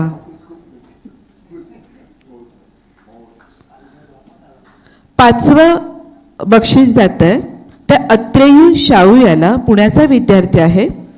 मध्यम विज्ञान प्रयोग संच आपण त्याला देणार आहोत, पण तो आज आलेला नाही आहे. त्याला कुरिअरने जाईल, तर त्याचंही कौतुक. आता आपण पुढच्या निकालांकडे वळूया. द्वितीय मराठी परीक्षा 8वी-9वीचे विद्यार्थी. प्रथम क्रमांक शुभम देशमुख. हा जळगावचा विद्यार्थी आहे. तो आज आलेला नाही आहे. त्याला टेलिस्कोप अर्थात कुरिअरने जाईल. त्याचंही खूप खूप कौतुक आणि अभिनंदन. तृतीय क्रमांक आहे हर्ष आशिष राव. नाशिकचा विद्यार्थी आहे. त्याला आपण मायक्रोस्कोप पाठवणार आहोत. आता द्वितीय इंग्लिश मीडियमचा निकाल. So first prize Vedant Sujit Sakare. हा गोरेगावचा विद्यार्थी आहे. त्याला आपण टेलिस्कोप देत आहोत. अभिनंदन वेदांत.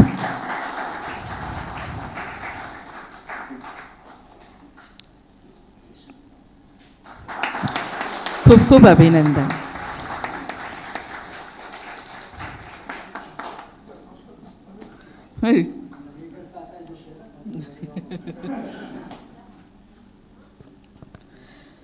सेकंड प्राइज टू परम भैवाल. It's Chennai student. त्याला आपण पाठवणार आहोत बायनॉक्युलर. आणि तिसरे प्राइज आहे ते अर्ण निगम मालाड मुंबईच्या विद्यार्थ्याला. त्याला आपण मायक्रोस्कोप देणार आहोत. तर हे होते सर्व विद्यार्थी. ज्यांना सर्व बक्षीसपात्र विद्यार्थी आहेत त्यांचं खूप खूप अभिनंदन आणि कौतुकही. Sir please.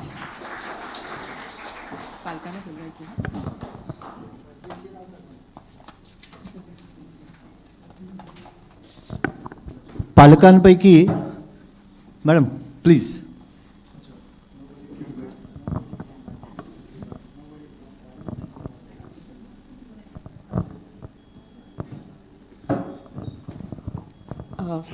स्टेजवर यायचा माझा पहिलाच अनुभव आहे, त्याच्यामुळे काही चुकलं तर जरा ओके. व्यासपीठावर असलेले सगळे मान्यवर, इथे उपस्थित असलेले सगळे पालक, विद्यार्थी, शिक्षक यांचे आभार. आमच्या मुलांसाठी हा जो एवढा छान जो आपण म्हणू उपक्रम एक प्रकारे ह्या मराठी विज्ञान परिषदेने जे आम्हाला उपलब्ध करून दिलेलं आहे, त्याही ह्या कोरोना काळामध्ये. त्यामुळे आम्हाला हे कळलं की आमची मुलं नक्की काय करू शकतात. कारण एक पालक म्हणून आपण मुलांकडे की हां नाही रे, कर रे, बघ रे, नुसता अभ्यास कर वगैरे हा भर देणं हा खूप वेगळाच अनुभव होता माझ्यासाठी. जेव्हा आम्हाला हे परीक्षेचं परिपत्रक आलं शाळेतून, सरस्वती सेकंडरी हायस्कूलमधून आम्हाला, तेव्हा विचार केला की हे जमेल का आम्हाला. तर म्हटलं चला बघूया, प्रयत्न करूया. त्याला आवड आहे म्हणून आम्ही भाग घेतला. आणि पहिल्याच दिवसापासून जसा अभ्यास त्याने सुरू केला तेव्हा कळलं की हळूहळू की हे अत्यंत सरळ, साधी, सोपी भाषा विज्ञानातली, की जी मुलाला आपल्याला सांगायची काहीच गरज नाही. त्यातले जे शिक्षक आहेत त्यांनी दाखवलेले जे प्रयोग आहेत, जे आपल्या मुलापर्यंत अत्यंत म्हणजे खूप सोप्या सोप्या भाषेत त्यांनी प्रयोग त्यांना मुलांना करून दाखवलेत. त्यांना ते अगदी समजलेत. त्याच्यावर त्यांनी आमच्याशी सुद्धा भाष्य केलं की आई असे प्रयोग दाखवले, असे प्रयोग आहेत, आपणही घरात असे प्रयोग करू शकतो.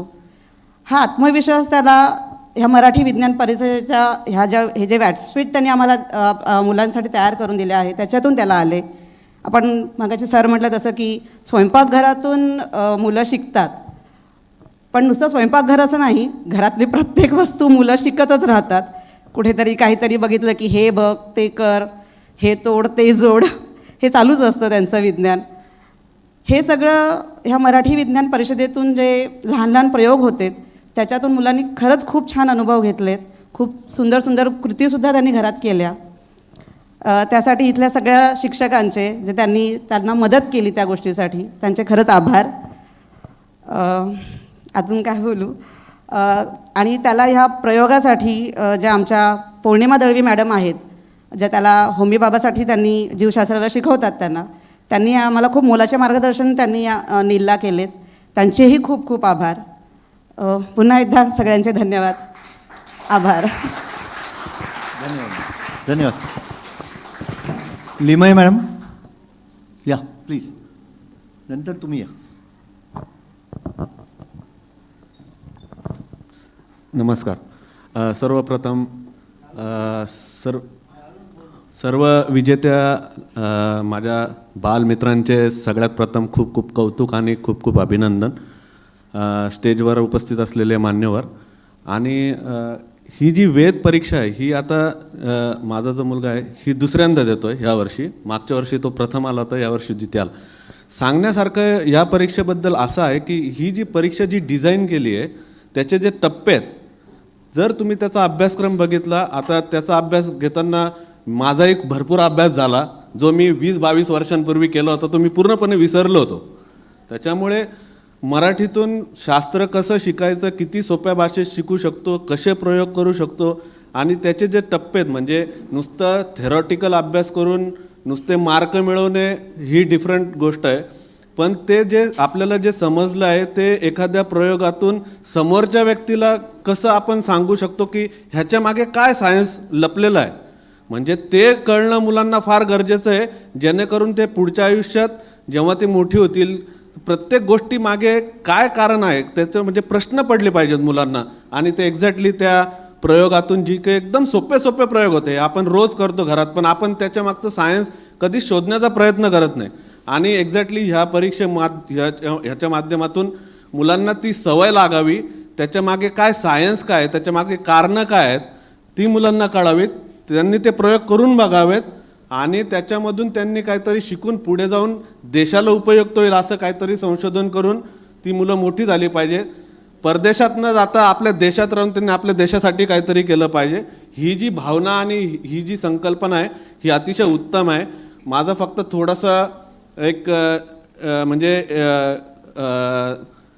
प्रामाणिक असा विचार आहे की जसे सर म्हटले की आपण आता ह्या मराठी भाषेतून आपण मुलांना खूपच म्हणजे अतिशय मोलाचं असं हे करतोय, पण ह्याच्यामध्ये शाळांचाही थोडासा सहभाग वाढला पाहिजे. कारण तुम्ही जर बघितलं तर मराठी शाळांचं एक 8-10 नावच दिसत आहेत आपल्याला.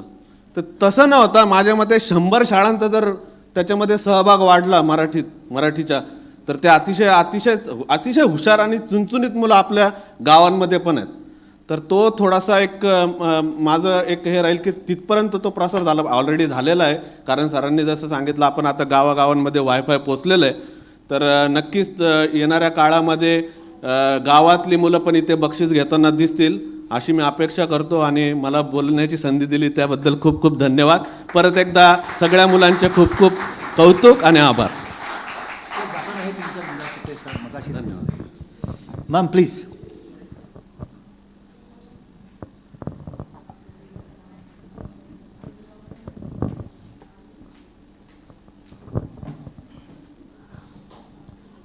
आजच्या कार्यक्रमाचे प्रमुख पाहुणे आणि सगळे बालवैज्ञानिक मित्र, खरंच तुमच्या सगळ्यांचं खूप कौतुक. कारण तुमच्या वयाच्या आम्ही असताना कदाचित आम्हाला इतकं जमलं नसतं तितकं तुम्ही सगळे करताय. मी वेद 2035 या परीक्षेबद्दल बोलायला मला सरांनी सांगितलं आहे. सर्वात आता जसं चेतननी सांगितलं की सगळ्या शाळांपर्यंत पोहोचलं पाहिजे. तर त्या ज्या 2 स्पर्धा घेतल्या ज्यांच्याबद्दल आम्हाला काहीच कळलं नाही, म्हणजे मी शहरात डोंबिवली शाळेत माझा मुलगा शिकतो, पण तिथपर्यंत पोचलं नव्हतं. याचा अर्थ शाळांचा आणि शाळांपर्यंत पोचण्याचा मविपाचा एक थोडासा प्रयत्न अजून झाला पाहिजे. म्हणजे सगळ्या स्पर्धा सगळ्यांपर्यंत पोचू देत. कारण परीक्षांना बसल्यामुळं विचाराची जी दृष्टी बदलते ती मी स्वतः माझ्या बाबतीतही अनुभवली आहे, जे मी माझ्या मुलाला देण्याचा पूर्णपणे प्रयत्न करते. परीक्षेबद्दल बोलायला म्हणजे अतिशय सुंदर व्हिडिओ लेक्चर्स या परीक्षेच्या अभ्यासक्रमामध्ये होते की ऑनलाईन शिकतोय हा फील मी आणि माझे मिस्टर जेव्हा लेक्चर्स बघायचो तेव्हा आम्ही दोघं चर्चा करायचो की असं वाटतच नाही आहे की हे ऑनलाईन आहे. इतकं प्रत्यक्ष शिकवल्याचं म्हणजे ते जे त्यांचं जे एकमेक म्हणजे कनेक्टिव्हिटी असते त्या शिक्षकांची मुलांशी ऑनलाईनमधून होणं फार अवघड आहे. प्रत्यक्ष होतानाही अवघड जातं, पण ऑनलाईनमधून ते करू शकले म्हणजे त्यातला जो शिक्षकी वृत्ती आहे ना तिचं खरंच कमाल वाटते मला त्या गोष्टीची. फार फार अवघड आहे हे. म्हणजे प्रत्येक प्रयोग असाच्या असा मुलांना आजही आठवतोय. आणि माझ्या मुलाने मला सांगितलं की आई घैसास सरांच्या लेक्चरचा व्हिडिओ शाळेतल्या बाईंना पाठव म्हणजे सगळ्यांना शिकता येईल. खूप खूप सुंदर होतं हे सगळं. म्हणजे आमच्यासाठी खरंच एक चांगला अनुभव होता. दुसरी एक गोष्ट म्हणजे एक्झाम जेव्हा तुम्ही तयार केली आहे प्रश्न विचाराची पद्धत अतिशय उत्तम आहे. एकही प्रश्न सरळ विचारलेला नाही आहे. खूप सुंदर आहे हे. म्हणजे निबंध वाचून एका शब्दात उत्तर मुलांनी लिहिलं आहे अक्षरशः. फार सुंदर आहे. त्यांची विचारांची प्रगती होणार आहे. म्हणजे अशा विविध स्पर्धा घ्याच आणि विज्ञानाची आवड म्हणजे मी स्वतःला त्याला नेहमी सांगते की प्रत्येक गोष्टीतलं विज्ञान शिक. कारण मी स्वतः विज्ञानाची विद्यार्थिनी आहे आणि मला फार आवडती गोष्ट आहे माझ्या स्वतःसाठी की विज्ञान शिवाय आपण काहीच करू शकत नाही. विज्ञान आणि गणित ह्या 2 गोष्टी आपले बेस आहेत. सो ॲप्लाइडमधलं बेसिक तुम्ही लोक शिकवताय. मी ॲप्लाइड सायन्स स्टुडंट आहे. सो ॲप्लाइडमधलं बेसिक जेव्हा ज्याला बेसिक येतं तो ॲप्लाइडमध्ये अतिशय चांगला असतो. सो तुमच्या सगळ्यांचे खूप आभार. धन्यवाद. अजून पालकांपैकी कोणी आहे? हां या प्लीज. देवरे.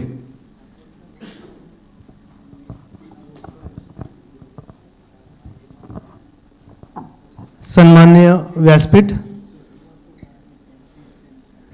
व्यासपीठ, मराठी विज्ञान परिषदेचे मान्यवर, कर्णिक साहेब, बसलेले सर्व मान्यवर, सगळ्यात प्रथमतः मी मराठी विज्ञान परिषदेचे खूप आभार मानतो. हे व्यासपीठ विद्यार्थ्यांना उपलब्ध करून दिलं ते, आणि अतिशय छान जो सिलेबस वगैरे जो आहे विद्यार्थ्यांना समजण्यासाठी तो मगाशी सांगितलंच की खूपच छान आहे. फक्त मी विद्यार्थ्यांनाच एक सांगू इच्छितो की जे काही तुम्ही करणार ते तुम्ही स्वतः करा, स्वतः सगळं काही विज्ञानाकडे बघा. शक्यतोवर आपण ॲज अ पॅरेंट्स म्हणून आपण मुलांना मदत करतो, तर तुम्ही आईवडिलांची मदत नका घेऊ, कारण आता एवढे काही हे जे आहेत नेटवर्क जे आहे त्याच्यामधून आपल्याला सगळं काही शिकता येतं. त्यामुळे जे विज्ञान आहे त्या विज्ञानाकडे आपण डोळे उघडून बघायचं आहे. उद्या विज्ञान दिवस आहे आणि त्या विज्ञान दिवसाच्या औचित्य साधून हे जे काही उपक्रम घेतले आहेत ते खूपच कौतुकास्पद आहेत. आणि सगळ्यात महत्त्वाचं म्हणजे सहकार्य मराठी विज्ञान परिषदेचे जे मान्यवर आहेत, सर्व मान्यवरांचे मी खूप आभार मानतो. प्रत्येक गोष्टीमध्ये त्यांचं खूप सहकार्य मिळतं आणि वेळोवेळी मार्गदर्शनसुद्धा मिळतं, आणि त्यासाठी सर्वांचे मी आभार मानतो. आणि विद्यार्थ्यांचं सुद्धा जे आलेत त्या सगळ्यांचं पुन्हा पुन्हा मनपूर्वक आभार, अभिनंदन आणि आभार. धन्यवाद सर. पालकांचे विशेष धन्यवाद. जे कोणी आज आले त्यांनी आपलं मनोगत व्यक्त केलं, त्यांचे धन्यवाद. आता अधिक वेळ न घेता फक्त एकच तुम्हाला मी सांगतो, पालकांनो, विद्यार्थ्यांसाठी मराठी विज्ञान परिषद अनेक उपक्रम चालवते. विज्ञान परिषदेच्या संकेतस्थळावरती तुम्ही गेलात की तिथे तुम्हाला कळू शकेल. मराठी विज्ञान परिषदेची विज्ञानविषयक एक मासिक आहे, पत्रिका नावाचं, त्याची तुम्ही वर्गणी भरा, मराठी विज्ञान परिषदेचे सभासद व्हा. विद्यार्थ्यांना या सर्व गोष्टींची आवड निर्माण होईल. आणि वेद 2035 या परीक्षेविषयी जास्तीत जास्त विद्यार्थ्यांपर्यंत माहितीसुद्धा पोहोचवा पुढच्या वर्षीसाठी, ही एवढी तुम्हाला विनंती करतो. आजचे जे प्रमुख पाहुणे आहेत त्यांची ओळख देशपांडे सरांनी मगाशी करून दिली. विज्ञान प्रयोग आणि उमेश सर यांचं अत्यंत जवळचं नातं आहे, कारण ते नेहरू सायन्स सेंटर विज्ञान विषयक वस्तू संग्रहालयामध्येच ते काम करतात आणि त्यांनी आत्तापर्यंत अनेक अशी प्रयोगशाळा उभ्या केलेल्या आहेत. मी उमेश सरांना आता विनंती करतो की त्यांनी त्यांच्या व्याख्यानाला आणि त्यांच्या प्रात्यक्षिकाला सुरुवात करावी. सर मराठी नीट बोलू शकणार नाहीत, ते इंग्रजी आणि हिंदी अशा मिश्र भाषेत बोलतील. Right sir?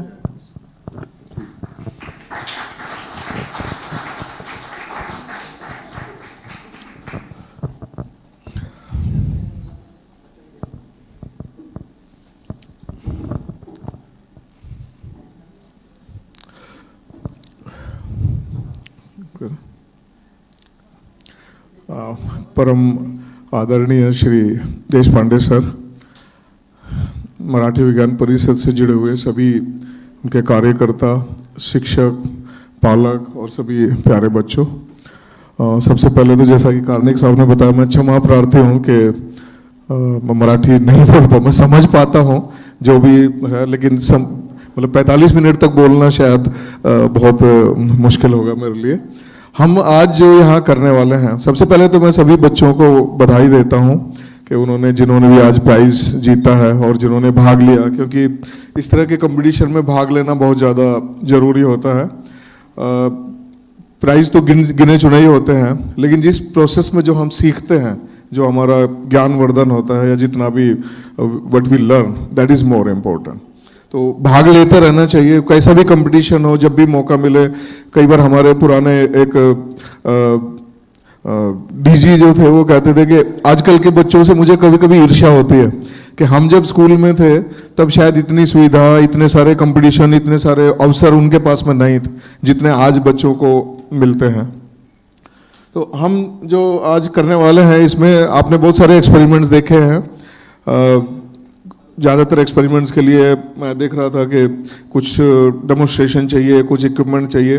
तो आज का जो लेक्चर है वो 2 भाग में है. मैं कोशिश करता हूँ कि आप सब लोग अपना अपना सामान नीचे रख दें, हो सके तो साइड में रख दें और हाथ खुले रखें, क्योंकि विज्ञान में एक सबसे बड़ी जो चीज़ है वो है कि आपको कुछ करके देखना चाहिए.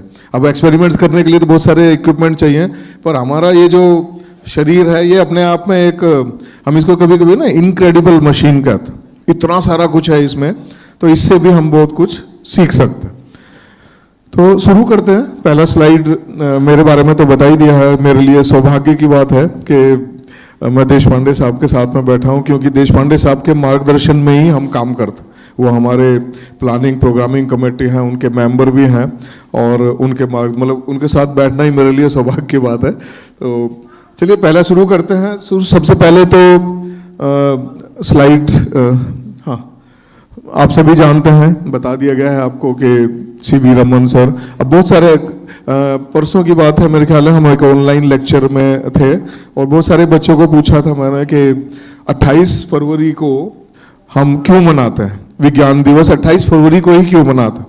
तो ज़्यादातर मतलब ऑलमोस्ट 50% लोगों का ऐसा मानना था कि ये CV रमन साहब का जन्मदिन है, इसलिए हम मनाते हैं। पर आई थिंक जोशी जी ने अपने भाषण में बताया था कि 1928 में जब उन्होंने आविष्कार किया, इसका शोध लगाया था, तो 28 फरवरी को उन्होंने प्रेस के सामने जाके बोला। एक्चुअली 26 फरवरी को उनको पता चला और 28 फरवरी को उन्होंने प्रेस के सामने बोला। तो 28 फरवरी को ही, अब ये दिन थोड़ा है ऐसा कि जब ज़्यादातर स्कूल एग्जाम में रहता है, पर फिर भी अब बनाया है तो कोशिश करनी है कि हम उसको अच्छे से मना पाएँ। तो इसलिए मैंने डेट ऑफ बर्थ, हालांकि इसमें दिख नहीं रहा है, 7 नवंबर और 21 नवंबर जो है उसी मतलब दौरान, तो CV रमन के डेट ऑफ बर्थ, ताकि लोगों को ये कन्फ्यूजन ना हो। तो 28 फरवरी हम क्यों मनाते हैं ये तो आप जान गए। कुछ चीज़ें हैं रमन साहब के, यदि आप जीवनी को पढ़ेंगे, अब साइंस के बारे में तो आपको बहुत सारा आप सुन चुके हैं, बहुत सारी चीज़ें आपको बताई गई, आप पढ़ भी सकते हैं। मैं कोशिश करता हूं कि उनके जीवन से हमें और साइंस के अलावा भी क्या हम कुछ सीख सकते हैं। तो कुछ चीज़ें हैं जो अगली स्लाइड में है। इंस्पिरेशन, क्या हम उनसे सीख सकते हैं। साइंस के बारे में तो इसमें कोई अतिशयोक्ति नहीं है, मतलब आपको ये बताने की कि उन्होंने क्या किया है, क्योंकि वो एकमात्र साइंटिस्ट हैं जिन्होंने, जैसा जोशी जी ने बताया था कि भारत में काम करते हुए एक मुश्किल से 200 रुपए के इक्विपमेंट पे काम करके और नोबेल पुरस्कार जीता। पर हम उनके कॉन्फिडेंस, इतना अमेजिंग कॉन्फिडेंस था उनमें। तो उनके 2 इंसिडेंट मुझे याद आ रहे हैं। एक है जब वो नौकरी का इंटरव्यू देने के लिए गए थे, तो उनके अपने शब्दों में है कि मैं जब कमेटी में जितने भी लोग बैठे थे उनके चेहरे की तरफ देख के मुझे विश्वास हो गया था कि ये नौकरी मुझे ही मिलने वाले हैं। मतलब उनको अपने ऊपर इतना विश्वास था कि शायद वो के जितने भी लोग बैठे हैं वो उनसे क्वेश्चन नहीं पूछ पाएंगे, या पूछेंगे तो वो हर क्वेश्चन का जवाब दे पाए। मतलब इतना अमेजिंग, और उनको मिला भी। जिस इंटरव्यू में वो बैठे थे, एक उनकी जीवनी पे एक किताब है, मैं बच्चों से रिक्वेस्ट करूँ पढ़ें उसको जब भी, एक ए जर्नी इनटू लाइट, जी वेंकटरमन की लिखी हुई है। उसके बाद जब उन्होंने 28 फरवरी को अनाउंस किया 1928 में, आप देखेंगे ना तो नोबेल प्राइज में कभी कभी ऐसा होता है, बहुत रेयरली होता है कि जब आपने कुछ खोज की और आपको तुरंत 1-2 साल में प्राइज में, कभी कभी तो 50 साल भी लग जाते हैं, कभी 30 साल लग जाते हैं। लेकिन उनका ये पता नहीं, उनको इतना कॉन्फिडेंस था कि 1928 में अनाउंस करने के बाद उन्होंने, उस समय तो हवाई जहाज का इतना ज़्यादा प्रचलन नहीं था, तो समुद्र जहाज से जाना पड़ता, तो उन्होंने टिकट बुक करा के रख लिया कि अब तो नोबेल प्राइज मिलने वाला है। मतलब उनको अपने काम पे इतना भरोसा था। 1929 में उनको नॉमिनेशन हुआ लेकिन नहीं मिला, लेकिन 1930 में मिला, तो उन्होंने अपना टिकट पहले से। ये हम मतलब जब आप काम करते हैं तो आपको इतना कॉन्फिडेंस उनको था, तो ये हम उनसे सीख सकते हैं। दूसरा है फॉलो योर पैशन। आप जो करना चाहते हैं, कभी कभी ऐसा होता है आज के टाइम में होता है कि पेरेंट्स का थोड़ा दबाव रहता है, पीयर प्रेशर रहता है, पर आप जो करना चाहते हैं, एक बार TFR के डीन थे, उन्होंने कहा था कि आप जो करना चाहते हैं, भले ही आपको थोड़ा 3 इडियट आपने देखा होगा, बहुत सारे बच्चों ने भी देखा होगा, जो आप करना चाहते हैं वो करें, क्योंकि उसमें जो आपको सुकून मिलेगा, भले ही चाहे पैसा कम हो। बोलते हैं ना कि फोटोग्राफी में भले ही मर्सिडीज नहीं होगी, मारुति होगी, पर कोई फर्क नहीं पड़ेगा, क्योंकि चलना उसी किलोमीटर में है, चलेगी भी पेट्रोल से, पर जो संतुष्टि मुझे मिलती है या हमें मिलती है काम करने की, वो। तो इसमें ऐसा था कि उनको जाना था, उस समय ऐसा मजबूरी था कि आपको कुछ बाहर पढ़ के आना पड़ेगा, हायर स्टडीज़ के लिए वो जाना चाहते थे, तो उनको एक मेडिकल टेस्ट पास करना पड़ा, क्योंकि लंदन में जाना है, लंदन में ठंड बहुत होती है। तो मेडिकल टेस्ट पास करने के लिए जब वो गए तो वो बड़े कमज़ोर थे, मतलब शायद पढ़ाई बहुत ज़्यादा करते थे या इस वजह से, पर वो पास नहीं कर पाए, उनको मतलब क्लियरेंस नहीं मिला कि आप जाके लंदन में पढ़ाई कर सकता।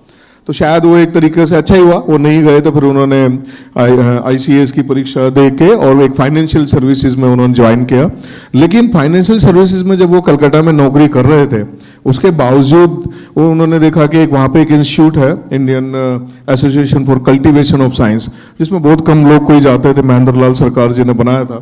तो वो सुबह नौकरी पे जाने के पहले और नौकरी से वापस आने के बाद खाना खाने के बीच उस समय वो इंस्टीट्यूट में जाते, क्योंकि उनका जो पैशन था वो था रिसर्च करना। फिजिक्स में MA कर चुके थे, फिजिक्स में PhD करना चाहते थे, तो वो पैशन उन्होंने नहीं छोड़ा। और बाद में उस समय जब उनको 400 रुपए की नौकरी थी, मतलब 1907 में 400 रुपए की नौकरी छोड़ के फिर वो प्रोफेसर बना फिजिक्स के लिए। और जो शायद उस समय उनको मुश्किल से बहुत ही कम, मेरे ख्याल आधे से भी कम पैसे में, लेकिन उन्होंने अपना पैशन नहीं छोड़ा, क्योंकि जो संतुष्टि है वो पैसे में नहीं है, आपको काम करना है। ये भी हमें उनसे प्रेरणा मिलती है। नेवर गिव अप, तो उन्होंने छोड़ा नहीं उसको, काम अपना दूसरे उसमें गए, काम भी किया, साथ में दूसरा अपना पैशन भी नहीं छोड़ा। तो कभी भी हिम्मत नहीं हारनी चाहिए। ये उससे पता चला कि उनको नहीं मिला बाहर जाने की पढ़ाई का मौका, लेकिन फिर भी उन्होंने अपने ही देश में रह के नोबेल प्राइज तक जीता। और बहुत ही क्रूड एटमॉस्फेयर एप्रेंटिस है। एक्चुअली 2-3 साल पहले हमने ओरिजिनल इक्विपमेंट मंगाया था, जब लंदन भेजे तो हमने 2-3 दिन प्रदर्शनी भी लगाई थी, मुझे नहीं पता किसी ने देखा। जिस पे रमन साहब ने काम किया था वो नेहरू साइंस सेंटर में हमने करीब 7 दिन के लिए हमारे पास था, और हमने उसको लोगों को दिखाया भी था। तो उनका मतलब इसमें यह भी है कि आपके पास सामान भले ही ना हो, सिंपल एक्सपेरिमेंट से भी आप बहुत कुछ कर सकते हैं, जैसा उन्होंने दिखाया। क्योंकि आपके पास एक बहुत कीमती सामान है जिसको हम ब्रेन कहते हैं, दिमाग कहते हैं, most precious piece of equipment, beautiful mind, all these young beautiful minds. तो वो अगर हम उसका इस्तेमाल करेंगे, ढही से इस्तेमाल करें, तो हम बहुत कुछ कर सकते हैं। तो ये एक और है। और दूसरा, वो जब समुद्र में जा रहे थे, मतलब जहाज पे जा रहे थे, तो वो खाली फोटोग्राफी नहीं कर रहे थे, सेल्फी नहीं ले रहे थे, बल्कि उसमें भी ना कि समुद्र का रंग नीला क्यों है, क्योंकि उससे पहले ऐसा मानना था कि आकाश का रंग जो नीला है उसी की हमें रिफ्लेक्शन दिखता है, पर वो उससे संतुष्ट नहीं थे, नहीं कुछ और कारण है। और उसके बाद ही उन्होंने आके जैसे ही वापस आए, जहाज से उतरे, तो जहाज पे ही बैठ के एक रिसर्च पेपर लिख दिया था कि ये उस रेले स्कैटरिंग की वजह से नहीं है, इसका कुछ और कारण है। तो लिक्विड में वेवलेंथ कैसे चेंज होता है उसके बारे में हम बात नहीं करेंगे, क्योंकि मुद्दा यहाँ पे यह है कि आप चारों तरफ देख सकते हैं, साइंस आपके चारों तरफ है। यही आज का लेक्चर का विषय है। आप जहाँ भी हैं उसके चारों तरफ देखें, क्या आप सीख सकते हैं, क्या आप पूछ सकते हैं, और मेरा मकसद आपको यही है। तो कुछ चीज़ें मैंने अगली स्लाइड में रखी हैं, मैं उनका जवाब नहीं दूंगा आज। आप रोज दूध पीते होंगे, या दूध आपके सामने आता होगा, सफेद रंग होता है। कभी सोचा है दूध सफेद क्यों होता है, और गाय का जो दूध है थोड़ा पीला क्यों होता है? उसके पीछे क्या साइंस है, साइंस है या नहीं है? तो ऐसा इस तरह की जो चीज आपके सामने आता है उसके बारे में आप क्वेश्चन पूछ। आप जब कोई गर्म चीज आपको देते हैं, माँ बाप ने बोला कि चलो दूध पी लो या चाय पियो या कुछ गर्म सूप पी लीजिए, तो आप फूंक मारते हैं। फूंक मारने का एक खास तरीका होता है, हम करके देखेंगे बाद में। जब आप कभी देखिए ब्रश करते हैं, ब्रश तो करते हैं ना, टूथब्रश कर रहे, मान लीजिए आप स्कूल जाने की जल्दी है, जल्दी जल्दी ब्रश किया, मम्मी ने कुछ दिया, चलो ये चाय पी लो या फिर दूध पी लो या फिर कुछ खा लो, उसका टेस्ट सेम होता है, टेस्ट डिफरेंट होता है। क्यों होता है, कभी जानने की कोशिश, मतलब आप जो दिनचर्या में है, हम कहाँ कहाँ पूछ सकते हैं क्वेश्चन पूछना बहुत जरूरी है। आपके कभी सोचा आपका जो हाथ है, अगर मान लीजिए ये हाथ, ये वाला हिस्सा और थोड़ा लंबा होता तो क्या होता, या ये हिस्सा थोड़ा छोटा होता तो क्या होता?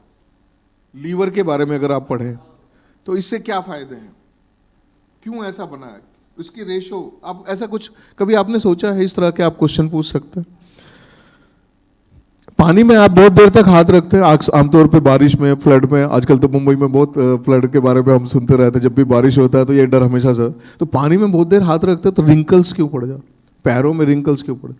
रिंकल पड़ने के बाद कभी आपने कोई चीज़ पकड़ के देखा कि ज़्यादा अच्छा ग्रिप होता है या फिसल जाता है? कभी हमने ऐसा इस बारे में कभी विचार किया? कार की हेडलाइट्स देखिए, उसमें बहुत सारी लाइंस आपको दिखाई देती। क्यों होती है वो लाइंस? लाइन से क्या लाइट ज़्यादा होती है, या हमें उसका नुकसान होता है, या कोलिमेशन अच्छा होता है? अब देखो ना, लाइट बहुत बीम लंबी दूर तक जानी चाहिए ताकि आपको सड़क दूर तक दे। तो कभी हमने ऐसा ध्यान दिया है कि उस पर लाइंस क्यों होती है? Next slide please. मैं स्लाइड चेंज करना। कुकिंग बर्तन होते हैं, वो नीचे से काले रहते हैं, ऊपर से चमकीले रखते हैं। क्यों करते हैं? पूरा काला क्यों नहीं कर देते, या पूरा चमकीला नीचे से भी क्यों नहीं कर सकते? थोड़ा थर्मोडायनेमिक्स के बारे में हम सीख सकते हैं। लाइटर होता है, स्पार्क आता है, घर में जलाते हैं ना गैस जलाने के लिए, कहाँ से आता है स्पार्क? हम तो खाली एक बटन दबाते, तो उसमें तो बिजली नहीं होती, फिर कहाँ से आता? कभी सोचना हो सकता है आपने सोचा भी होगा। मैं कुछ ऐसे नट क्रैकर, सुपारी तोड़ते हैं ना घर में बहुत सारे, मतलब मैं महाराष्ट्र में मैंने देखा है बहुत सारा लोग यूज करते हैं घर में।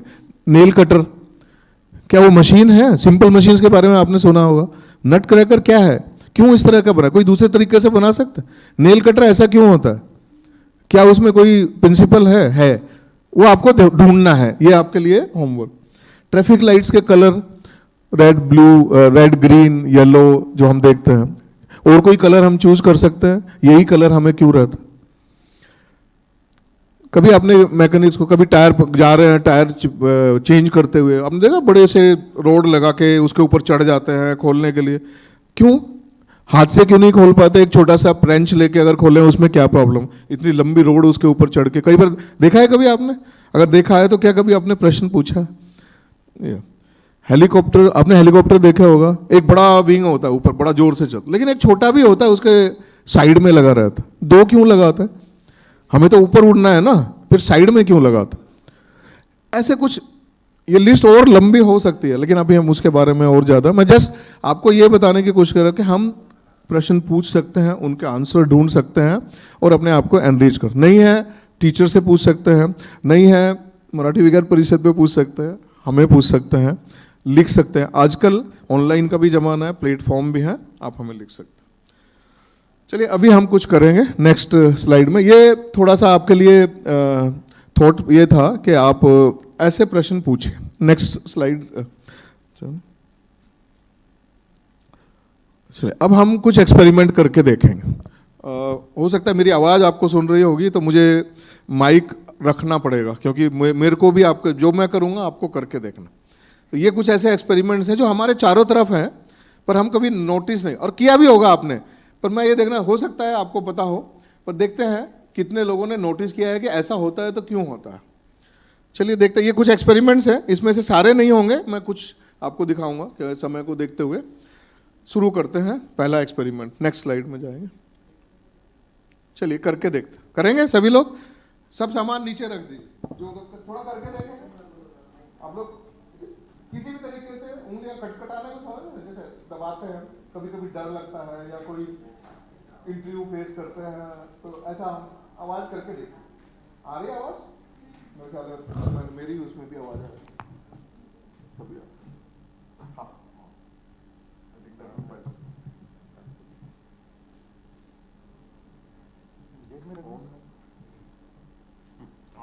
हेलो, आवाज ठीक है? आवाज सुन रहा है ना? तो अभी आपने किया ना, सभी का हुआ। अभी दोबारा करें। क्यों नहीं होता दोबारा? तुरंत दोबारा करेंगे तो नहीं होता, कभी नहीं होगा। कितनी देर बाद होगा लगभग? तो कभी हमने सोचा है ऐसा क्यों होता है? ये आवाज आती है, फिर आवाज गायब हो जाती है, फिर थोड़ी देर बाद, फिर थोड़ी देर बाद, मतलब कितनी देर बाद? तो इसके पीछे अगर हम देखें तो इसके पीछे भी साइंस है, उसमें केमिस्ट्री है, उसमें फिजिक्स है।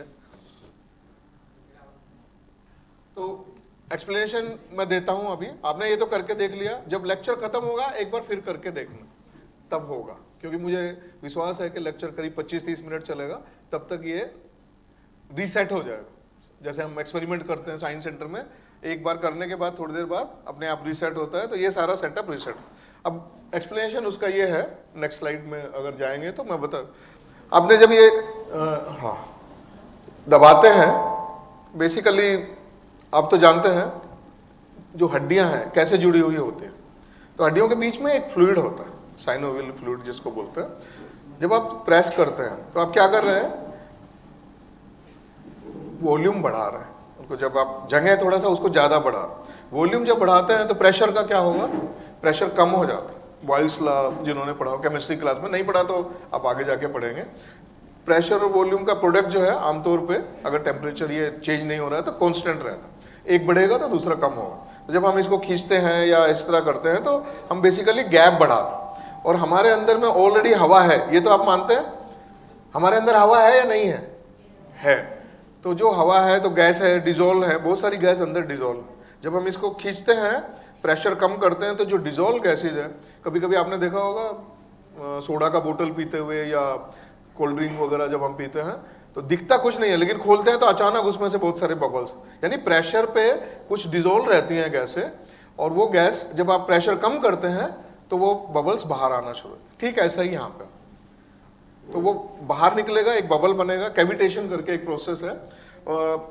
अगर ये चाहिए तो आप मुझसे ये प्रेजेंटेशन ले सकते हैं, मतलब इसमें कोई कॉपीराइट जैसा नहीं है, आप मुझे मेल करेंगे, मैं शेयर कर दूंगा, यहाँ शेयर कर सकता हूँ, जिसको भी चाहिए बाद में पढ़ने के लिए। और ये कलेक्शन है, मतलब ऐसा नहीं है कि मैंने कुछ ऐसा कलेक्शन किया अलग अलग जगह से उठा के मैं एक जगह इकट्ठा कर।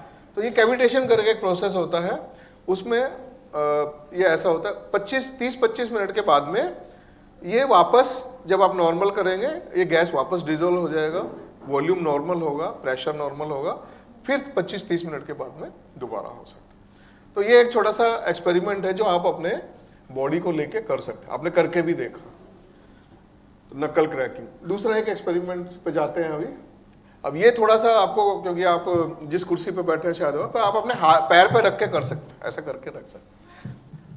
आप अपने हाथ की उंगलियों को, बीच वाली जो उंगली है, इसको अंदर ऐसे मोड़ना है, मोड़ के इसको इधर टच करिए, टच करके अंदर ऐसे कर लीजिए, ये इधर टच करना, सभी लोग करके देख लीजिए, ठीक है।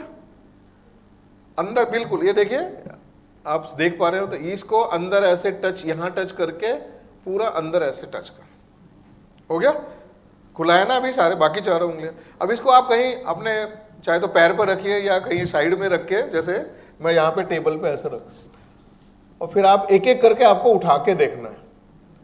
पहले आप थंब उठा के देखिए, करके देखिए, आप जो जो कर सकते हैं प्लीज। थंब उठाएगा, आराम से उठ जा रहा है। इंडेक्स फिंगर, लिटिल फिंगर भी उठता है, हो सकता है कुछ एक्सेप्शन हो, बट ये रिंग फिंगर जो है ये नहीं उठता है।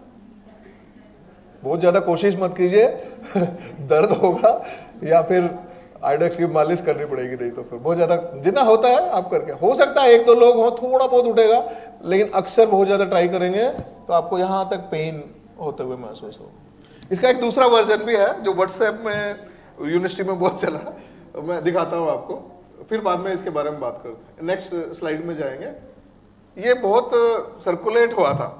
अभी अक्सर कहते हैं कि जब एंगेजमेंट होता है तो हम ये रिंग फिंगर बोलते हैं ना, तो ये मतलब इट इज कनेक्टेड विद हार्ट एंड शादी करने के पहले जो एंगेजमेंट का प्रोसेस होता है उसमें इसमें रिंग डाला, तो वो भी करके आप देख लीजिए। एक हाथ से किया था आपने, दूसरा हाथ को भी करिए, दोनों हाथ से करिए। वही हाथ जो जैसे आपने बनाया था आप दूसरे हाथ से ऐसे कर लीजिए और दोनों को पास में लाइए। अब आपको कुछ जगह नहीं चाहिए, सब करके देखिए प्लीज, क्योंकि साइंस में अगर आप करके नहीं देखेंगे तो आपको मजा नहीं आएगा। सभी जोड़ लीजिए। देखिए मेरा हाथ देखिए, हथेली पूरी जुड़ी हुई है, टच कर रहे हैं, चीटिंग नहीं करना है, क्योंकि चीटिंग करने से साइंस फेल नहीं होने वाला। उसके बाद में अंगूठा, सभी चीज, ये जो है अंदर टच होना है पूरा, ये ऐसे टच करेंगे, वापस सब ऐसे लेकर, हो गया। अब वही प्रोसेस करके देखना है। पहले अंगूठे को अलग करिए, फर्स्ट फिंगर, लिटिल फिंगर, फिर रिंग फिंगर। लेकिन आप देखेंगे रिंग फिंगर सेम प्रॉब्लम नहीं होता, जुदा नहीं होता। तो इसको प्रोसेस में मतलब किसी समझदार व्यक्ति ने इसको ऐसा सर्कुलेट किया कि भाई हम इसमें रिंग फिंगर, इसी में रिंग में क्यों डालते हैं, ताकि हम अलग नहीं होंगे। यानी अब एक हाथ किसी और का है, एक हाथ और किसी का है, तो मेरे अपने दोनों है, पर इसके पीछे भी एक एनाटॉमी जो हमारा स्ट्रक्चर है। नेक्स्ट स्लाइड में जाएंगे तो आपको थोड़ा एक्सप्लेनेशन मिलेगा इसका। उसमें यह है कि जो बोन्स होते हैं, बोन्स को जो जोड़ने का है, वहाँ पे एक पिक्चर आप देख सकते हैं, मुझे नहीं पता आप देख पा रहे, तो उसमें टेंडोन और लिगामेंट ऐसे दो शब्द रहते हैं। लिगामेंट मतलब जो एक हड्डियों में कोई ऐसा नट बोल्ट नहीं होता, एक हड्डी को दूसरे से जोड़ने के लिए हम लिगामेंट यूज करते हैं।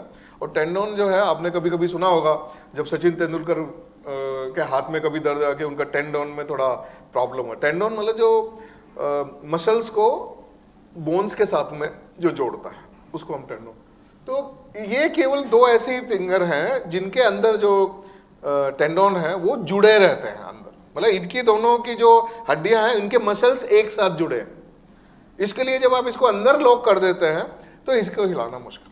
इसमें कोई हार्ट का कनेक्शन या मतलब बाकी कुछ प्रोसेस नहीं है, ये सारा कहानी बनाया गया है। पर कभी कभी अच्छा है सिखाने के लिए, कहानी बहुत जरूरी है आजकल साइंस सेंटर में भी, और स्टोरी टेलिंग। देशपांडे सर तो मतलब उनसे कभी मौका मिला, मुझे एक दो बार मौका मिला है, आप लोगों को भी कभी मौका मिला होगा, बहुत सारी कहानियां बताते हैं वो, जो साइंस से जुड़ी हुई कहानियां, तो बड़ा अच्छा लगता है उनको कहानियों के माध्यम से, क्योंकि हम अपने दादा दादी नाना नानी सबसे ही कहानियां सुन सुन के बहुत कुछ सीखते हैं।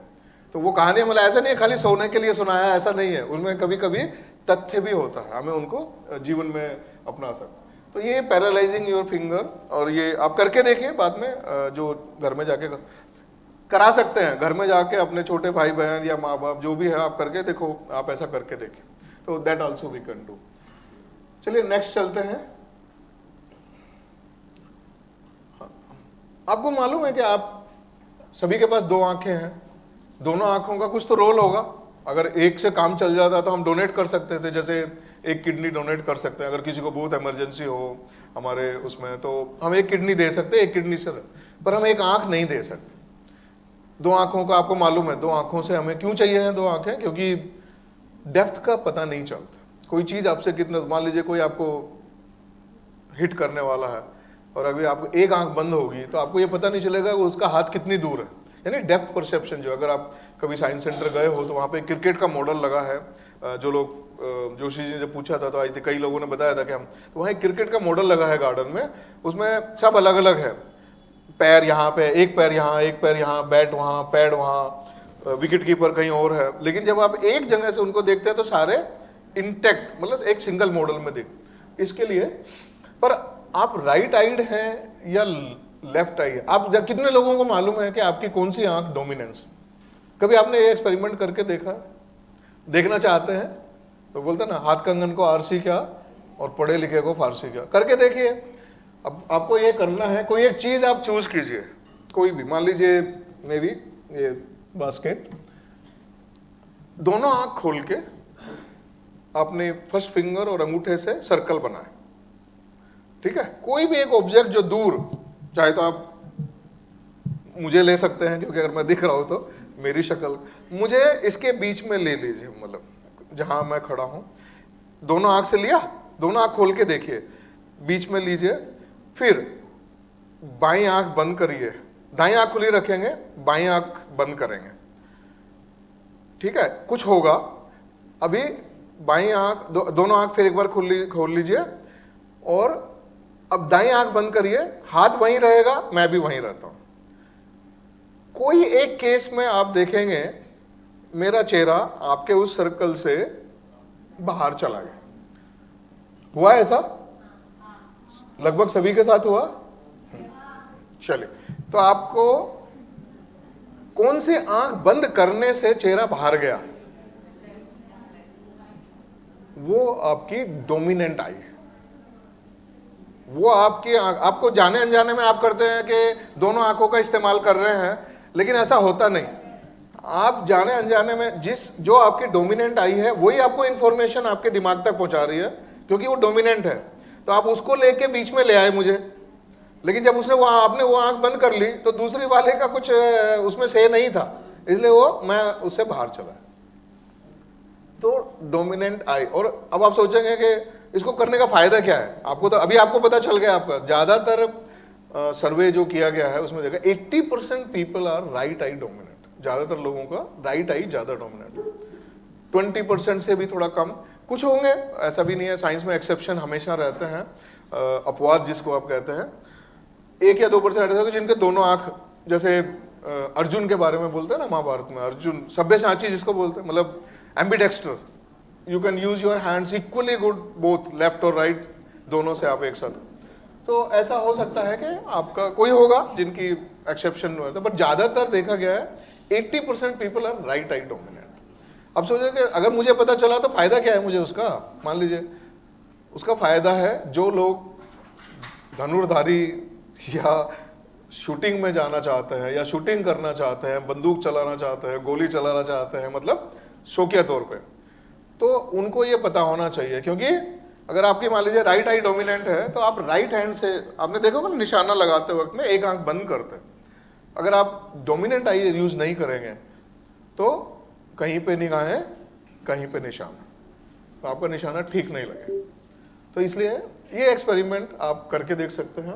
ये सिंपल हैं एक्सपेरिमेंट्स, क्योंकि आप इतने दिनों से कर ही रहे हैं एक्सपेरिमेंट, तो हमने ये सोचा था कि कुछ ऐसे एक्सपेरिमेंट करें जिसके लिए आपको लैब की आवश्यकता ना हो, जहां आप हैं जैसे हैं आप वहां पे ऐसे एक्सपेरिमेंट कर सकते हैं।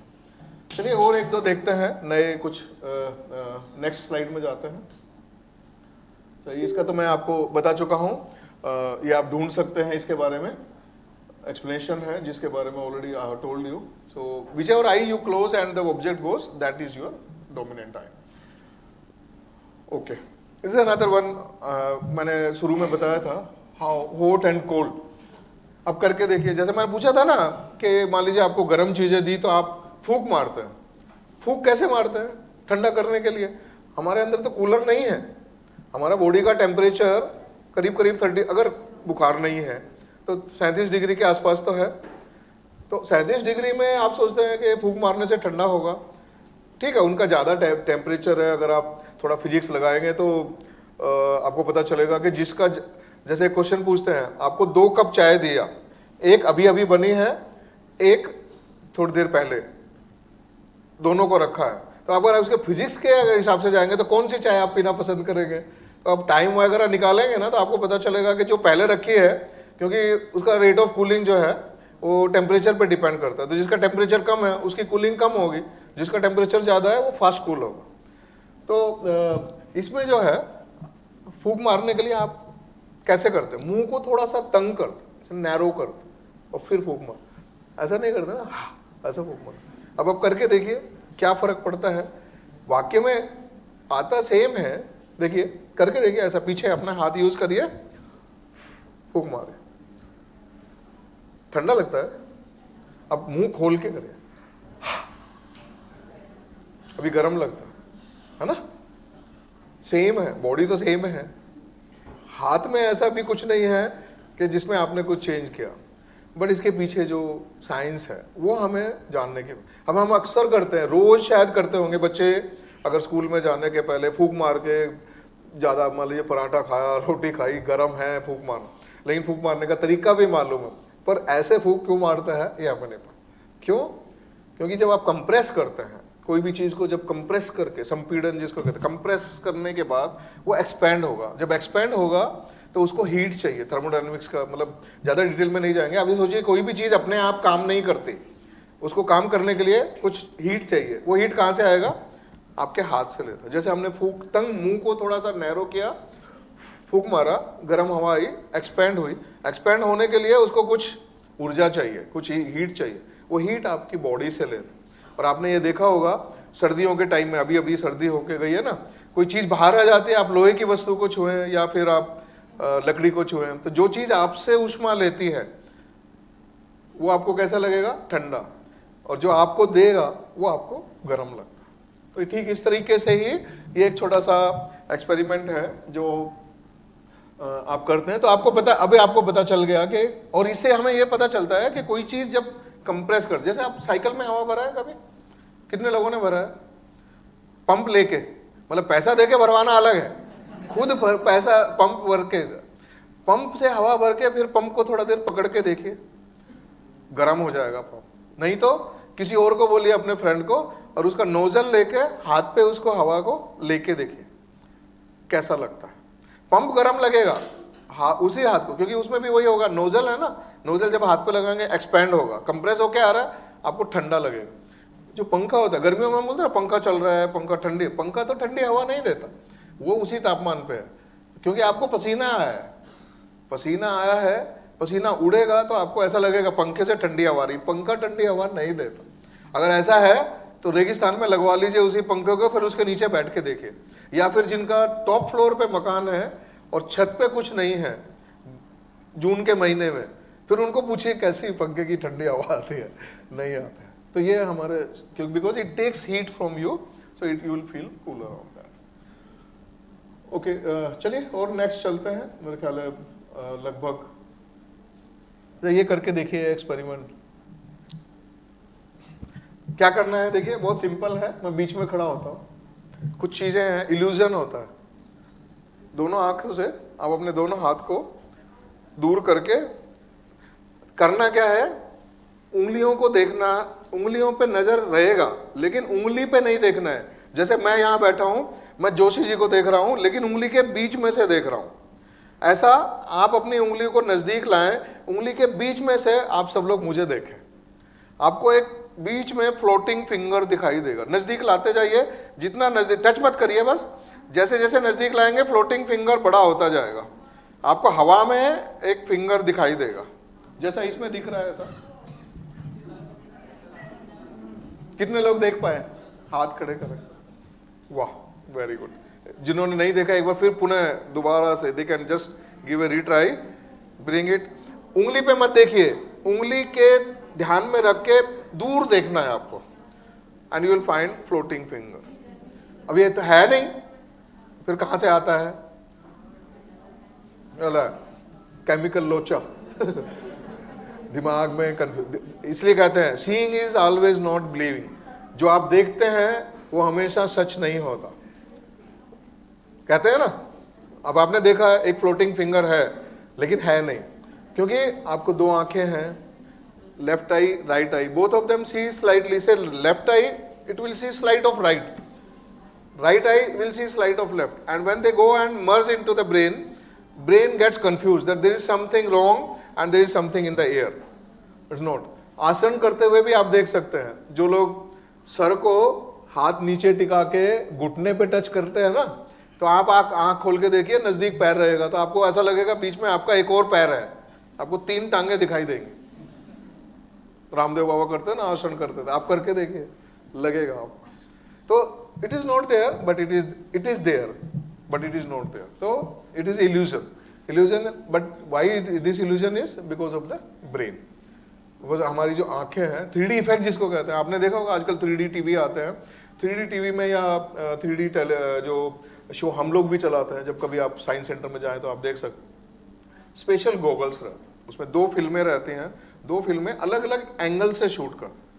जैसे हमारी आंखों के बीच का जो गैप है, 2.5 डिग्री का जो एंगल है, 2.5 इंच का गैप जो है, इधर से कुछ इधर देखेंगे, कुछ इधर से इधर देखेंगे। एक लास्ट एक्सपेरिमेंट में आपको पता भी चलेगा कि हम कैसे ये देखते हैं।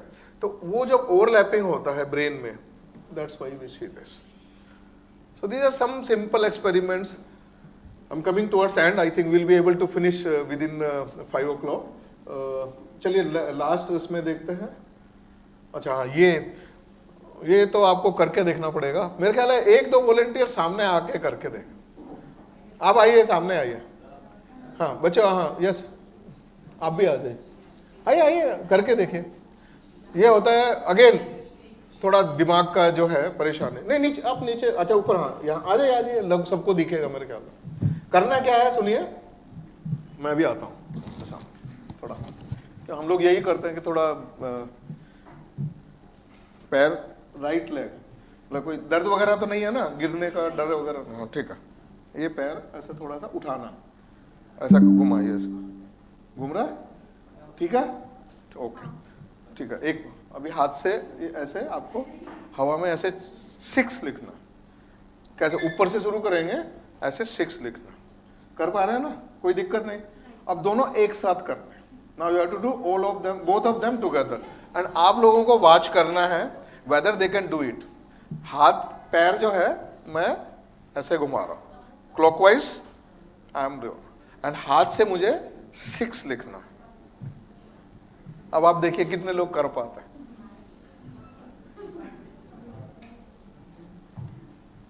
नहीं हो पाता, नहीं हो रहा ना, गड़बड़ हो रही है। अब लेफ्ट लेग और राइट हैंड से करके देखिए, ये पैर से ऐसा हो रहा है, हो रहा है ना, आपने देखा हो रहा है ना। क्यों होता है ऐसा? फिर दिमाग, ठीक है, थैंक यू। अच्छे से करके देखिए, होगा नहीं, क्योंकि जो हमारा ब्रेन है, ब्रेन के 2 हिस्से हैं, लेफ्ट राइट।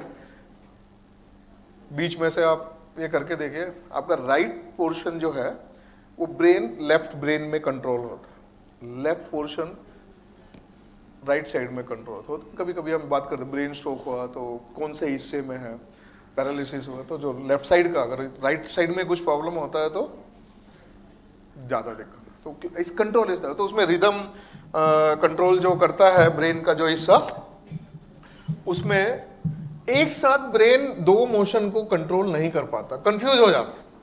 अभी क्या, अब आपने सोचा कि हमने 6 क्यों लिखवाया क्लॉकवाइज, ये सिर्फ कंफ्यूज करने के लिए, just to make you that you are not able to see what I am going to do. So किया क्या है मैंने, जब हम 6 लिखते हैं तो आप हाथ कैसे जा रहा है, मेरी तरफ से देखेंगे तो आई am going anti clockwise.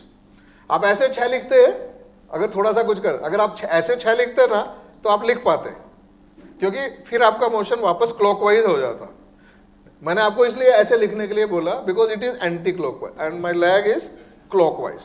Brain gets confuse, brain cannot have at the same time 2 different motion, means so if you will concentrate on your hand, brain will change the motion of your leg.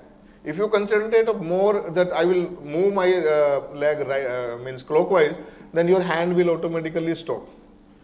So brain has some limitations, it's not infinite things it can do. That's what, so it is just because left and right brains are separate and they have a different control on them. So that, but you could do it, आपका जब आपने बायां पैर और दाएं हाथ से KIA तो आप कर पाए। चलिए, तो नेक्स्ट अब एक बहुत ये हो गया एक्सप्लेनेशन। चलो इसको छोड़ते हैं अभी, ये आप बाद में कर सकते हैं। एक और लास्ट एक्सपेरिमेंट करते हैं, ये करके देखिए। आप सोचेंगे अपने हाथ का, ऐसे हाथ से एक ट्यूब बनाइए और कहीं पे भी आप देखिए वाइट है ना पूरा, दोनों आंख से हाथ ऐसे करके एक वाइट पोर्शन में दीवार पे ऐसे देखिए, एक हाथ से ही बस दोनों आंख ऐसे खोल के और सामने, या फिर इसको ऐसे लेके आइए और आप देखेंगे जो इसमें से आप देख रहे हैं, एक दोनों आंख खोल के रखिए, एक आंख पे अपने हाथ को ऐसे रखिए, इसमें से जो देख रहे हैं आप वो पोर्शन आपको ज्यादा ब्राइट नजर आ रहा होगा। अब हाथ हटाइए, सेम है, प्लेन है, लेकिन जब आप इस हाथ को करके ऐसे देखते हैं तो जिस इसके अंदर में जो है वो पोर्शन आपको ब्राइट नजर आता है। ये भी इल्यूजन है तो नहीं, पर होता है। तो एक प्रोसेस है, हालांकि मतलब ये कहना मुश्किल है, रिसर्च बोलता है कि लेटरल इनिबिशन करके एक वर्ड है। इसमें क्या होता है कि आपकी आंखों में, अगर आपने आंखों को कभी लेंस के नीचे, माइक्रोस्कोप के नीचे आप देखेंगे तो there are many roads, cones होते हैं ना आंख में, बहुत सारे ये रहते। तो जब लाइट जब पड़ती है तो वो बाजू वालों को बोलते हैं भाई नॉर्मल हो जाओ, क्योंकि अलग अलग जगह पे लाइट पड़ेगी तो आपको आंख में अलग अलग यूनिफॉर्म नहीं दिखाई देगा, तो इसको कहते हैं लेटरल इनिबिशन। तो वो बाजू वालों को बोलेगा भाई देख लिया है तो सारे यूनिफॉर्म देख, लेकिन जब आप आंख ऐसा ये करके उस पर रखते हैं तो कुछ ऐसा पोर्शन होता है बीच में रेटिना का जो सेंटर में, वो इसको रोक देता है, क्योंकि कम्युनिकेशन नहीं हो पाता, बीच की लाइट नहीं आती, तो वो रोक नहीं पाता उनको भाई आप रुके, तो वो एक्टिव ही रह जाते हैं बीच वाला पोर्शन में, इसलिए जो है वो आपको थोड़ा ब्राइट नजर। बहुत ज्यादा टेंशन मत लीजिए। लेटरल इनिबिशन, ये आप वर्ड करके आप सर्च करेंगे तो आपको इसके बारे में इंफॉर्मेशन और डिटेल मैंने लिख के रखा है। Sir I will share this presentation, जिनको भी चाहिए आपके पास है कॉपी ऑलरेडी, आप शेयर करो। There is no patent because it's collected item, संकलन है मेरा ये जगह जगह, तो जितने लोग यूज करना चाहें जितना हो अच्छा ही है हमारे लिए। तो ये है, उसके बाद नेक्स्ट जाते हैं। चलिए ये करके देखते हैं, उसके बाद ये लास्ट स्लाइड है और खत्म होगा उसके बाद लेक्चर। अब ये आपको करके क्या देखना है, बड़ा अच्छा है, देखते हैं। अब साइंस के बारे में तो हमने बहुत बात किया है। बाईं आंख को दाएं हाथ से, पहले एक बार सुन लीजिए क्योंकि फिर गड़बड़ होगा नहीं तो। बाईं आंख को दाएं हाथ से रोकना है पहले, ठीक है। दाएं आंख राइट आई, इससे सीधा देखना है, इधर उधर नहीं करना, जो है एकदम स्ट्रेट देखते रहना है, कोई छेड़छाड़ नहीं। इसके बंद किया, इससे एकदम सीधा देखेंगे, ओके।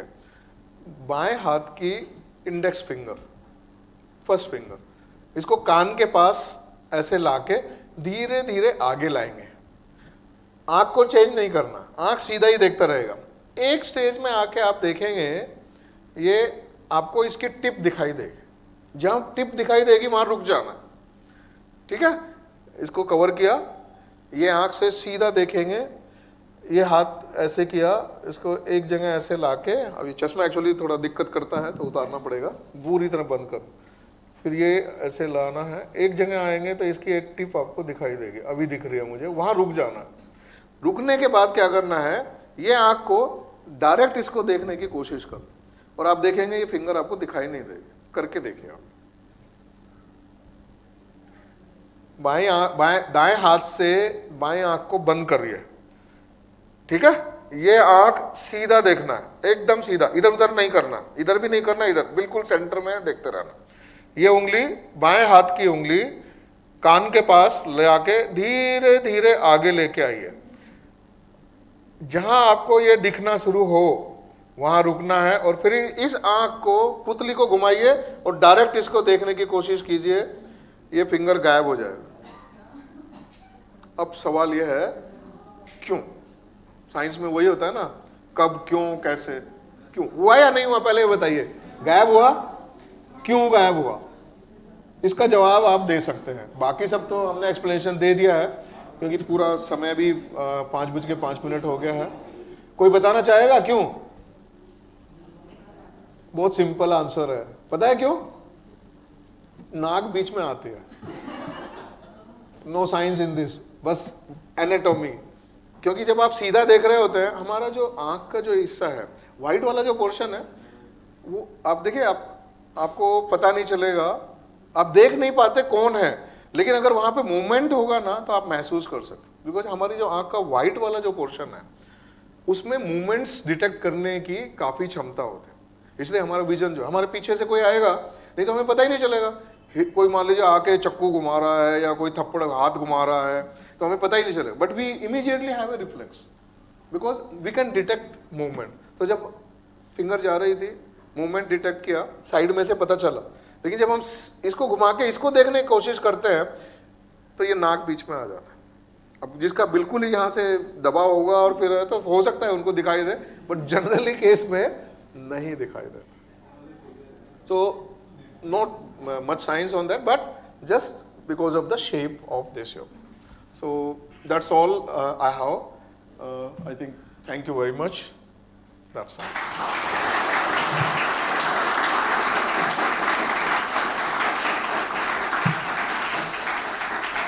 उम्मीद है कि आप लोगों को बोर नहीं किया और you must have enjoyed that much. Thank you.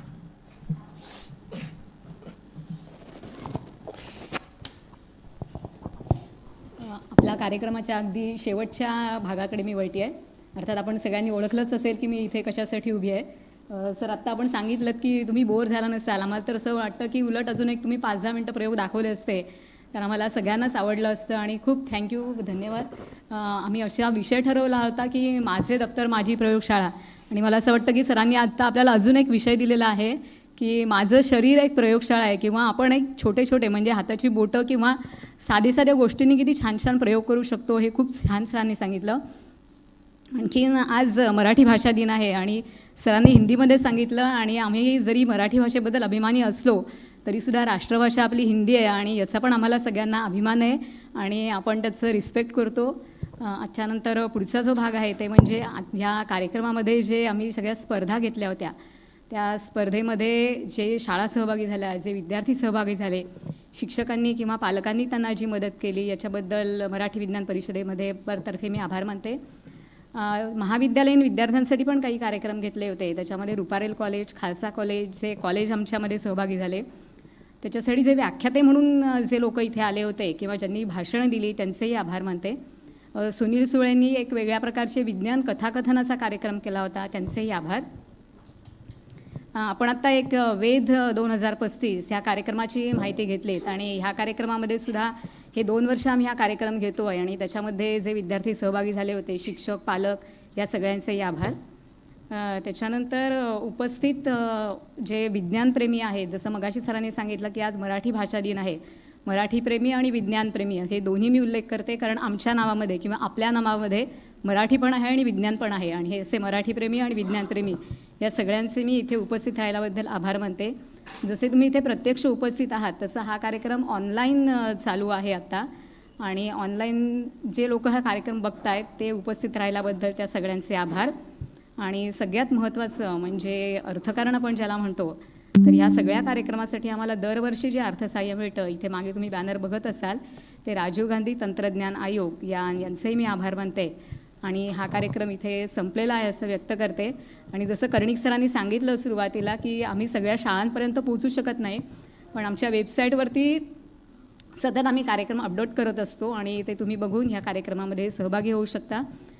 जसं सुट्टीमध्ये आता हे 2 वर्ष आम्ही काही कार्यक्रम घेऊ शकलो नाही, पण उन्हाळ्याच्या सुट्टीमध्ये मुलांसाठी बरीच शिबिरं होतात, त्याची माहिती आम्ही वेबसाईटवरती देऊ, तर तुम्ही या कार्यक्रमामध्ये सहभागी व्हा. धन्यवाद.